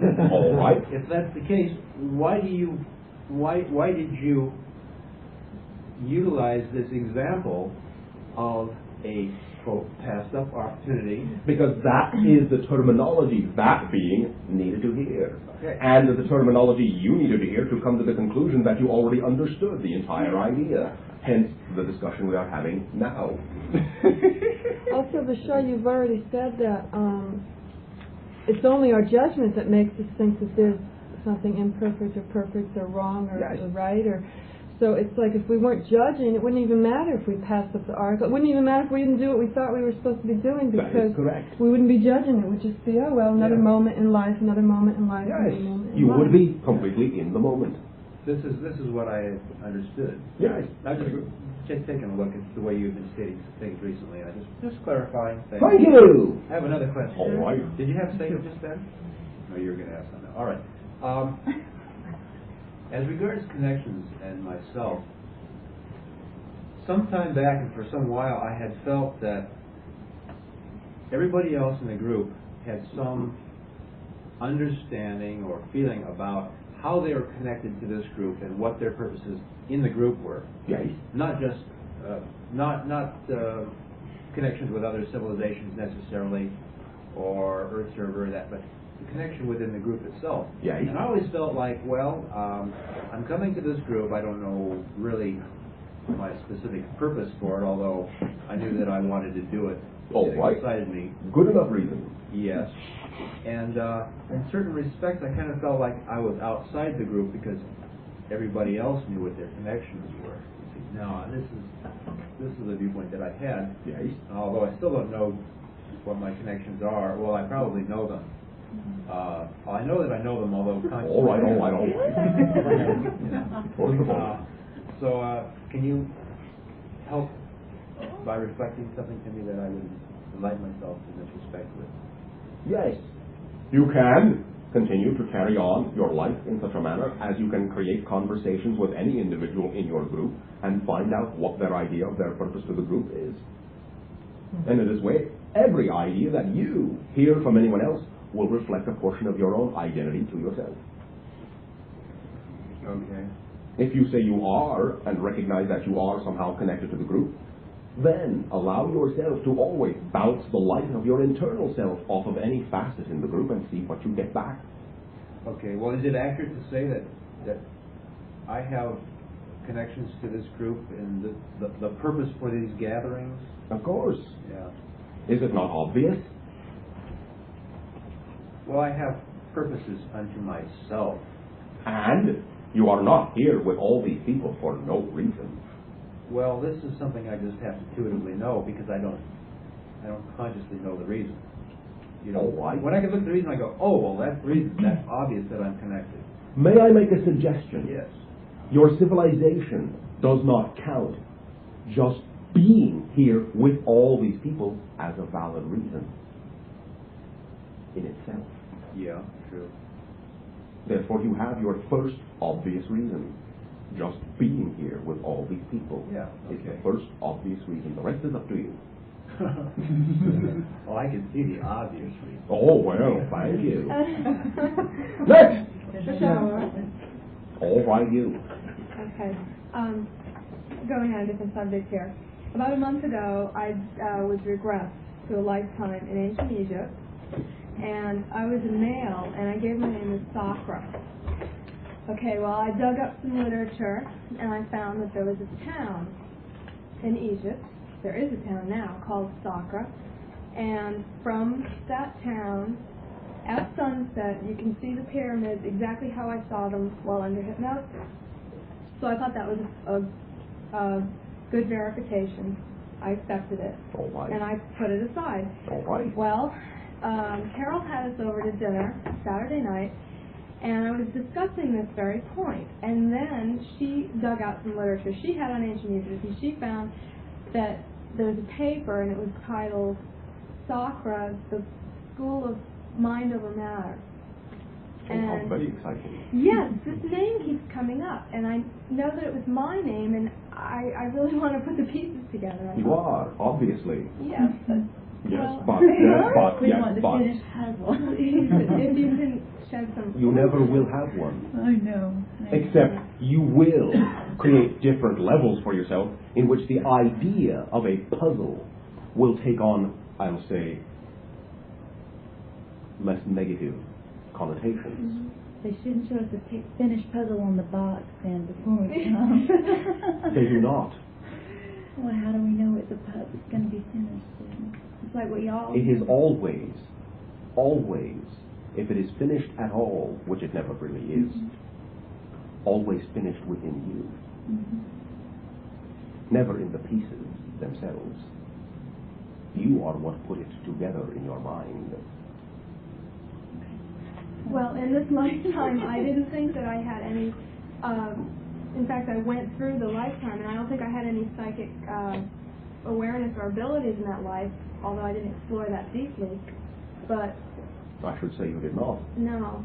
And then this name keeps coming up, and I'm meeting people who have been in Sakra. All right. You are allowing yourself to become the ecstatic explosion of coincidence. Keep going. Then you don't want to spoil anything for me, right? Or No, you do not want to spoil anything for you. Since you are doing so well, you do not need any help. Oh, all right. Okay, thank you. Sure. One moment. Second part of that. Carol and I have, when we met the first time, the last time we saw you, it's very, well, it's not strange, but We eliminate that word. okay, we have some kind of a bond, and Oh, some kind. and Nothing too obvious, of course. in fact, the week that I met her was the week that you had told me to feel out with my senses about who is going to be along with me in the Black League type thing. Oh, what a coincidence. Yes, what a coincidence. And anyway, so we really hit it off, and Hit what off? she filled a We are teasing. I know. You know I have trouble with teasing. But, okay. Anyway, you just mentioned a little while ago about the Indian princess. And now Carol said she had a dream last week that she was, what, was an Indian? No, it was a little princess. I mean, none of us was an Indian princess. It was a little princess. Little princess. And I don't know, I thought maybe you could help. My. Synchronicity left and right. Yes. Coincidence all around, to the front, to the rear. You are surrounded by so much coincidence. Poor you. No, it's wonderful. Your life is such a mess. You are so confused. Your momentum is so sluggish. It's a lot of fun. Thank you! End of conversation. Guys? Sure. Guys? I feel that I'm at a crossroads now in life, and You too? yes. We wouldn't come here unless we thought you were the great sage who could help us. What? Have you ever stuck your foot in the fire now? I was warned by my friend that I might. Now, first of all, understand that this is a transformational timing going on upon your planet at this time. Everybody that is on your planet is at a crossroads now. That is the definition of the energy of the transformation at this time. You are integrating all the different portions of yourself into one that will serve the purpose that you have chosen to be here for during the transformation. The main one of which is simply to allow yourself to be consciously the most complete recognition of yourself as all that is and the reality you wish to experience that you can be, so that you will reflect as your facet, as your agreement, as your part of the contract, that entire total idea to everyone else, so that they may choose in this way to see that vibration within you, choose it for themselves if they so desire, and thus be able to share with you, magically, the reality that you feel you want upon your planet at this time in a positive sense. Now, do you still have your question? No, you just let me know we have to make our own choices. Thank you. May I ask you if you sense anything or connection between the blonde lady next to me who has been trying to ask the question too? We feel we have had many connections in other lifetimes. Your feeling in and of itself will speak volumes. Follow your intuition. What is your question? Blonde lady.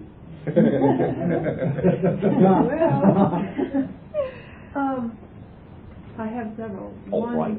One, Take your time. You have an infinite amount of it.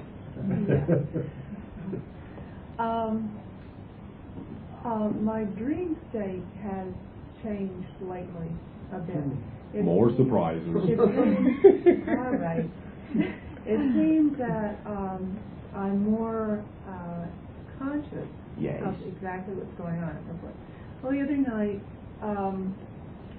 I was in that state, I don't know what you call it, and I experienced what was like mini explosions in the chakras. Yes. So starting from the bottom to the top, one right after the other. Yes. Can you explain what that was? It was many explosions in the chakras. Understand that when you align yourself, you allow each of those energy doorways to be free-flowing without blockages, so that you become, in a sense, a superconductive being. You find myself? Not really, but...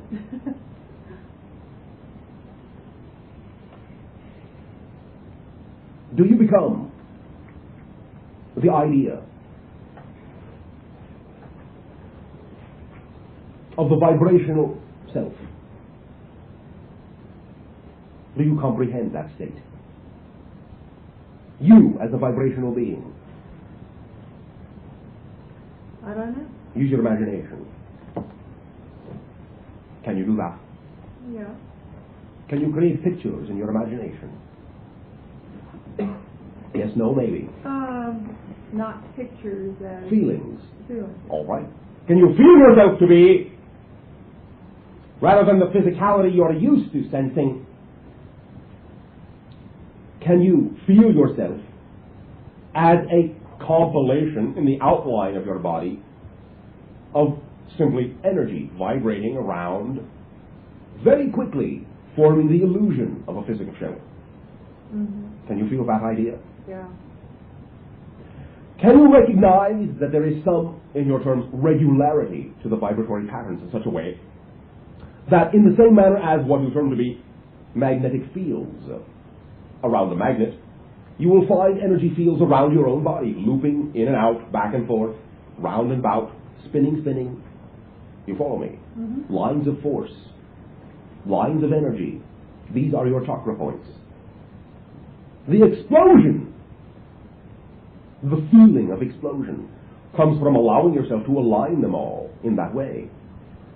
To open yourself up and become a highly accelerated, superconducting focal point of consciousness.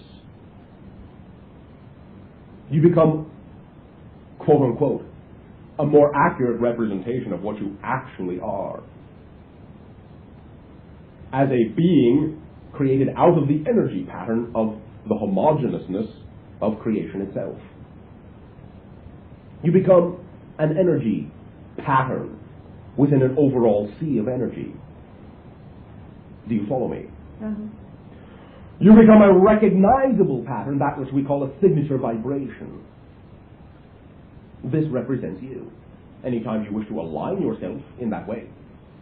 Explosions may occur when you move yourself from a previously held state, considered state, in other words, the view you had of yourself as a solidified being, into an energy state. You will find there will be the sensation of a jump or an explosion. an alignment, a snap, a pop, a hum, a buzz. This can occur many times when you are out of body, as in a sense you were in that dream. You follow me? Yes. Will this have answered your question? Yes. Now may I ask another? Yes. Thank you. You're welcome. Thank you.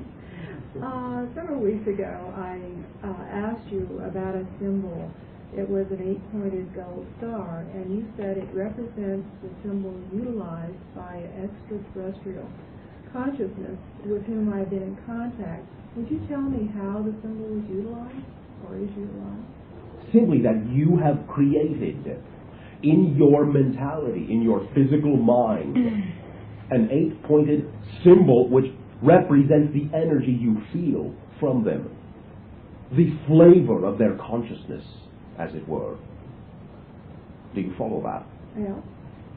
It will to some degree also be representative of the very same star pattern that you, in a sense, form when you allow yourself to become that superconducting gathering of loops of energy viewed from the top, so to speak.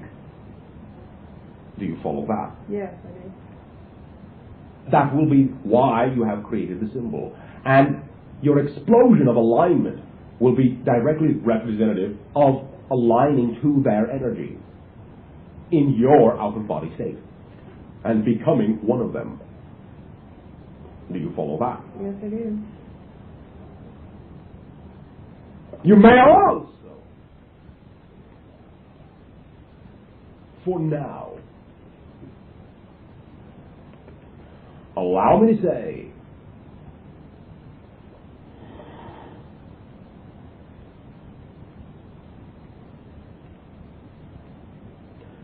that it is somewhat representative of the idea of your connection with that consciousness as, for now, one of the aspects of that consciousness, is 8th density.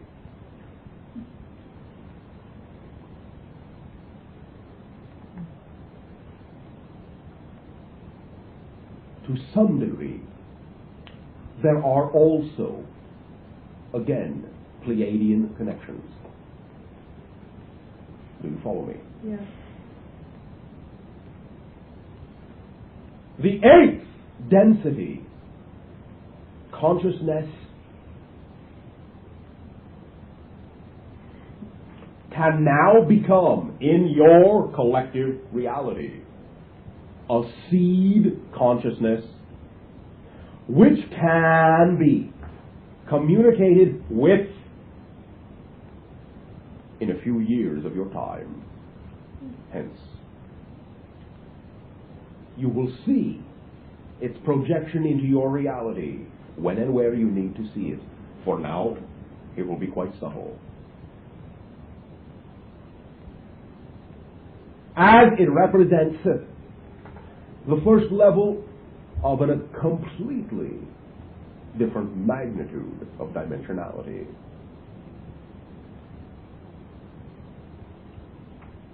Do you have another question? You mentioned something about the fact that it represents, to a degree, my own origin point. Can you explain that? We just have. Okay. Thank you very much. Oh, thank you. I have a question. All right, you first, then you.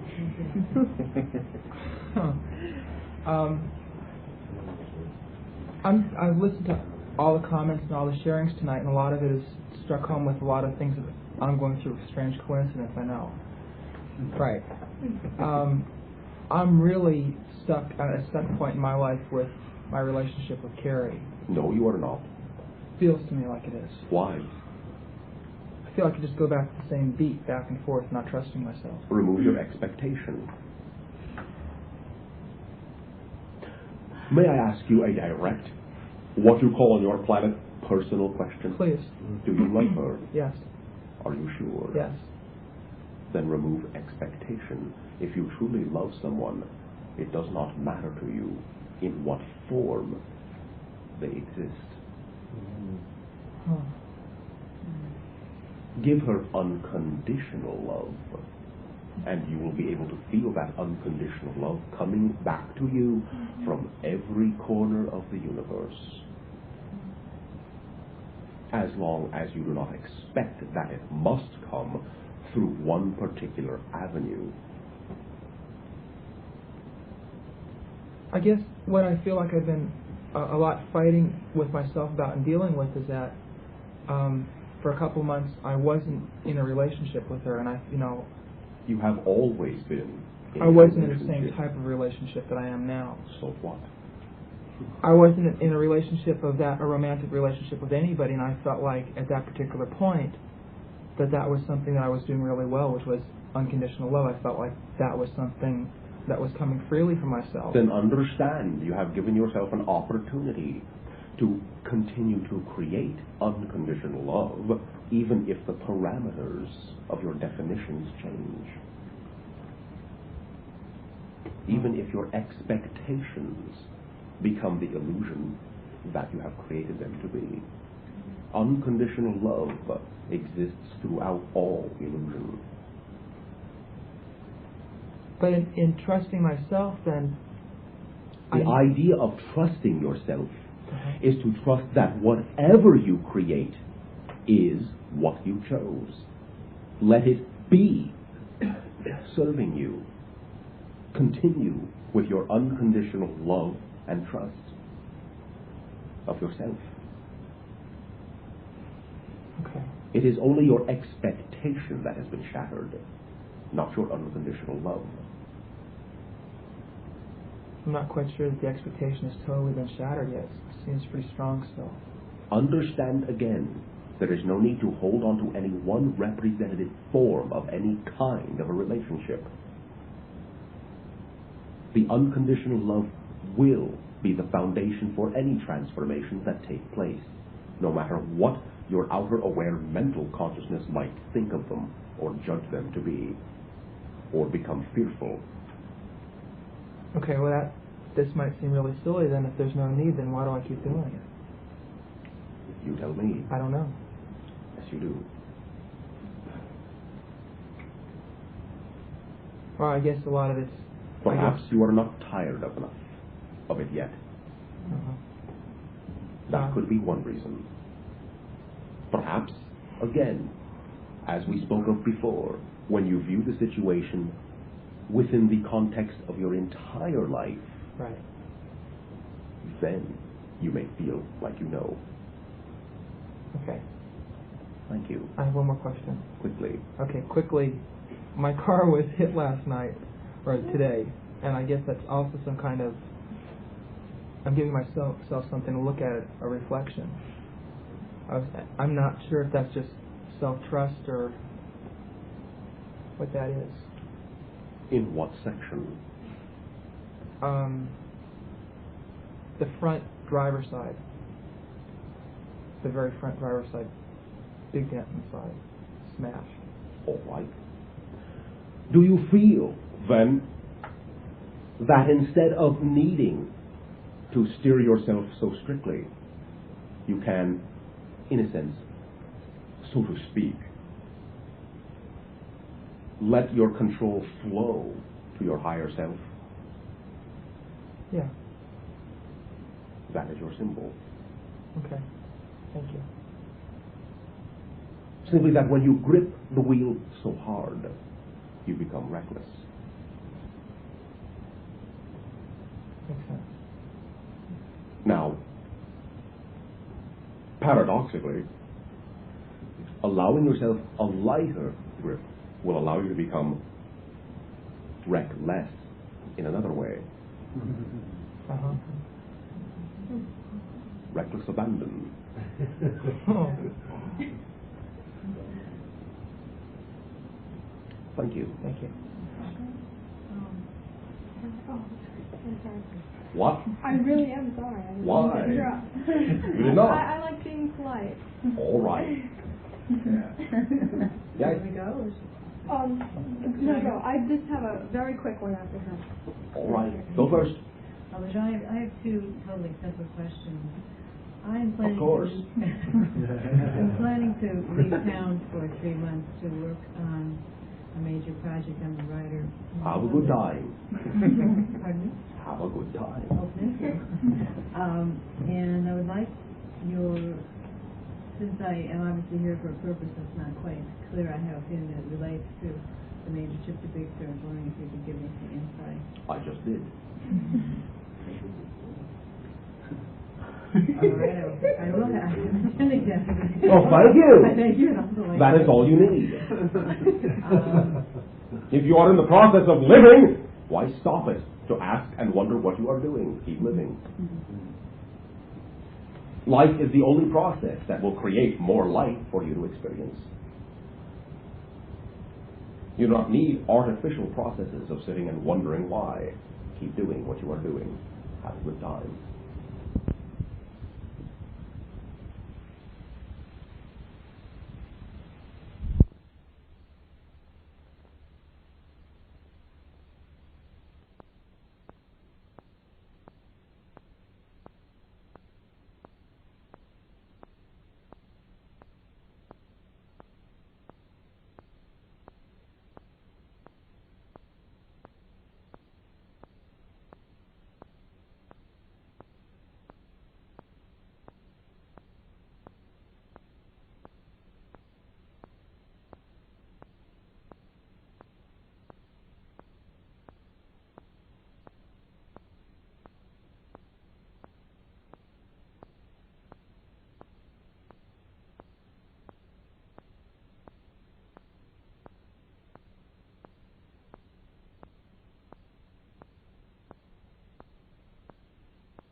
My other question is a little bit more specific in terms of what you were talking about tonight, the explosion of coincidence. Yes.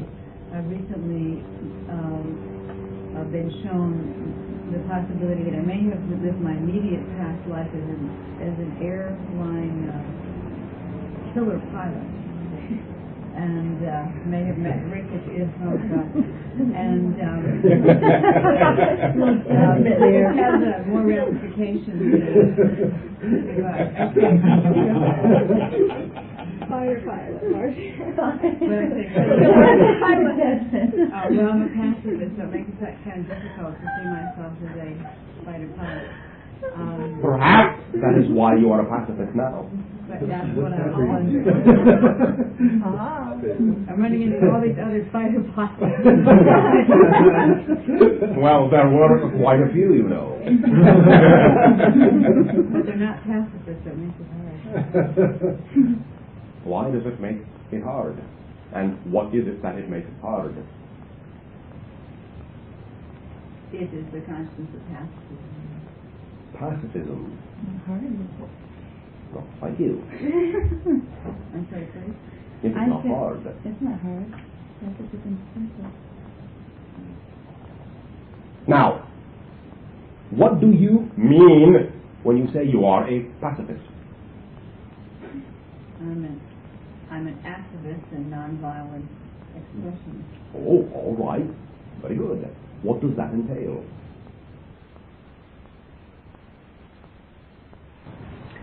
Protesting, going to jail, working a lot.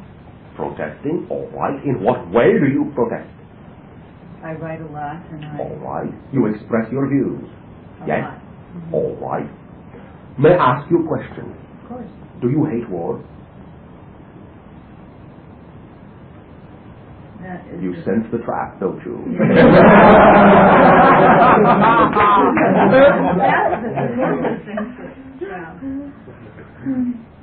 Well, interesting question. What is the answer? I'm sure it'll be just as interesting. My answer to you is double-fold. It is human beings who, at this point, make war. Therefore, I can't answer a question so simply. Oh, excuse. Remove the responsibility from the self and stick it out there somewhere else. I mean, I can't hate the person who makes the war, but I certainly hate, quote, the idea of war. Why? Why do you need to hate at all? Well, it would never have occurred to me unless you brought it up, so I Understand, answer that. you do not get peace by hating war. You get peace by loving peace. I Loving is the action, not hate. Hate gives you the vibration that supports the idea that war is still something to do. Because you are fighting fire with fire, which only creates a bigger fire. Be peace. Be love. Know that you are that reality, and know that that reality of peace and love, if it is unconditional, makes no demands on anyone else to change. But it offers those individuals the opportunity, if they so choose, to see that vibration of unconditional love within you and what it does for you. And if they like it, to also be that vibration of love, and then not have war. If you fight against war, you are fighting a war against war and perpetuating the idea of war and fighting. Relax into peace. Let the idea of war relax into peace. You cannot struggle war into peace. You cannot fight war into peace. You cannot beat it into submission. Let yourself relax within the idea that what you express, if you are truly expressing your views from the viewpoint of the center and unconditional love, those views will be far stronger than any weapon you have ever created on your planet. Now, if you truly believe that peace is the way for your reality, then you will know that it is, in your terminology, stronger than anything you have to fear from war. Otherwise, you do not really believe that peace is something that is that strong. Do you follow me? Oh, absolutely. Thank you very much. Well, thank you. Oh, no. No! Very quickly. I just wanted to clarify the tool that you said that I may use. Yes, three-sided pyramid. Okay, now do you mean one stone formed into the shape of the three-sided Yes. pyramid? Oh, okay. I didn't realize that they were around. I haven't seen any. You can have one cut. Get a stone. Excuse me for my ignorance. Cut it. I'm sorry. It is not ignorance in the overall negative sense, simply that you had a different point of view. Yeah. Now, allow me to suggest that your imagination gave you a picture. What was it? Amethyst. It did give me a picture of a whole stone in a three-sided pyramid in amethyst. All right. But then I was thinking, well, maybe you meant three crystals. Oh, then you were thinking. First you had the total concept and became the idea completely. And then you started thinking. All right, you have your answer. Thank you. Thank you. Thank you. There will be in your terms a few more minutes of your time. Sure. Yes. Yes. And then yes. Okay. On the subject of not hating war and loving peace, what do you get when you love war? Not to the extent not to where you engage in war, but just you look at it and go, hey, I can get behind war. Yeah, fine. Well, I guess you have a good time, right? I guess so, Yes. Now, there have been many individuals in your history that have, quote-unquote, loved war. Understand in this way, there are many ideas of the way you express this, quote-unquote, love. In this way, however, recognize that if you love the continuation of war, war will continue. If, on the other hand, you are peace, loving the idea of war, just loving war, in that way, you will not experience the negative manifestation. Though you may, in this way, perpetuate its existence or coexistence within your reality. You will always have war around you. It will not affect you negatively, but you may always have it around you, so you can love it. What about the idea of loving it because it is an expression of the mass consciousness? Of course. And But understand in this way that instantly, by loving all aspects, you are performing an integration. And in this way, therefore, once again, the separation, negative manifestation of war will not directly, physically, ever touch you. right.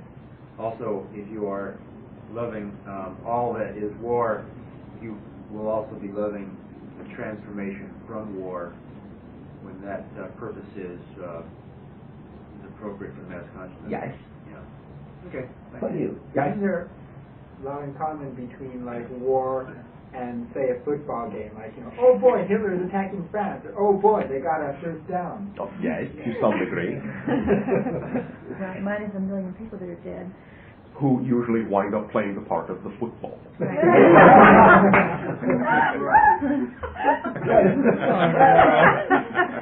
By their choice. Right. They choose it. No victims. Yes. For approximately the past 16 years, I've been experiencing a number of allergies, some associated with cats, dogs, and other things that I don't know about. All right. Do you have them now? Not at this moment. All right. In the moment that you do not have them now, you are someone who does not have allergies. Mhm. You can continue to be that someone if you wish. If you wish a symbol, have you attempted what, in your terminology, is a little bit of selenium? No. Try that. A couple of 100 grams. It may ease some of your symptoms while you, quote-unquote, work on the idea of allowing yourself to be the person who does not have them anymore. Mm-hmm. One allergy I get, I believe, is associated with the weather systems. I believe it's with the low pressure system. I was wondering if that had any particular significance. All right, it is not strictly an allergy. Mm-hmm. In this way,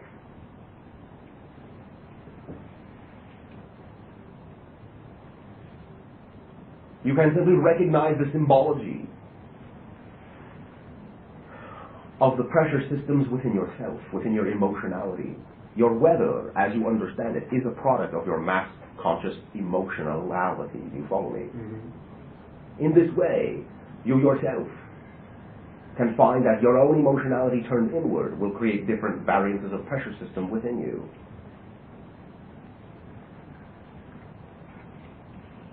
Do you follow that? Yes. If I integrate that within myself, then can I be released from that? Yes. Thank you. No, thank you. Yeah, I have a question from my daughter. She wants to know, is there a Loch Ness Monster?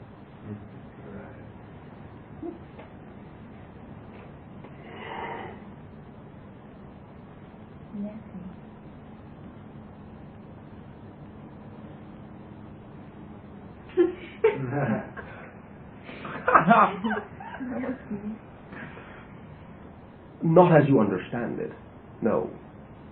However, there is in that area what you may term to be somewhat of a time warp. And in this way recognize that individuals have connected their consciousness into the continuing existence of certain forms of life upon your planet, which they did in all reality perceive. But more to the point, it is not so much that that life form existed in your frame of reference, but that those individuals existed in its frame of reference for a moment.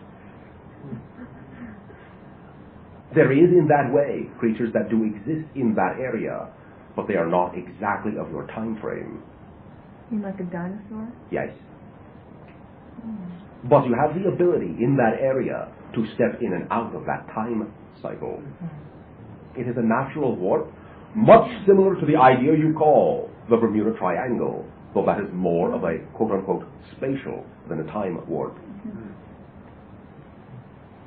There is, however, the identity of what you call in this way Sasquatch.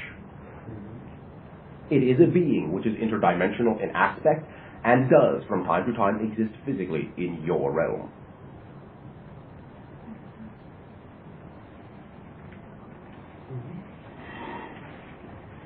Can we do the Om for you before you leave tonight? If you wish. Can I do that? Sure. Yeah. We just say the word Om and try to really go deep into your being and just do it overlapping for a little We have bit. to try. No, don't try. Just do it. Then by all means understand. Explanation is not necessary. You may simply begin. Okay.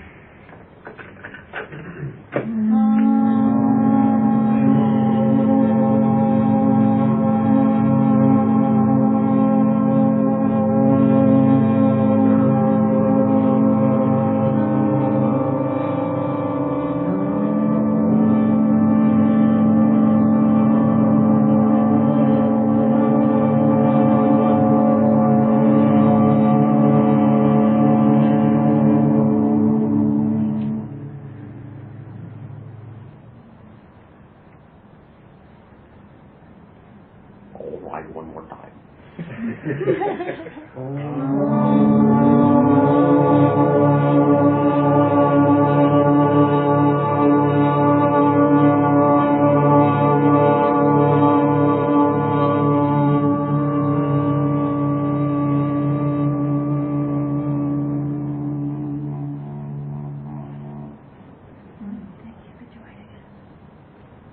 Well, thank you for joining us. We will bid you good night. Thank you.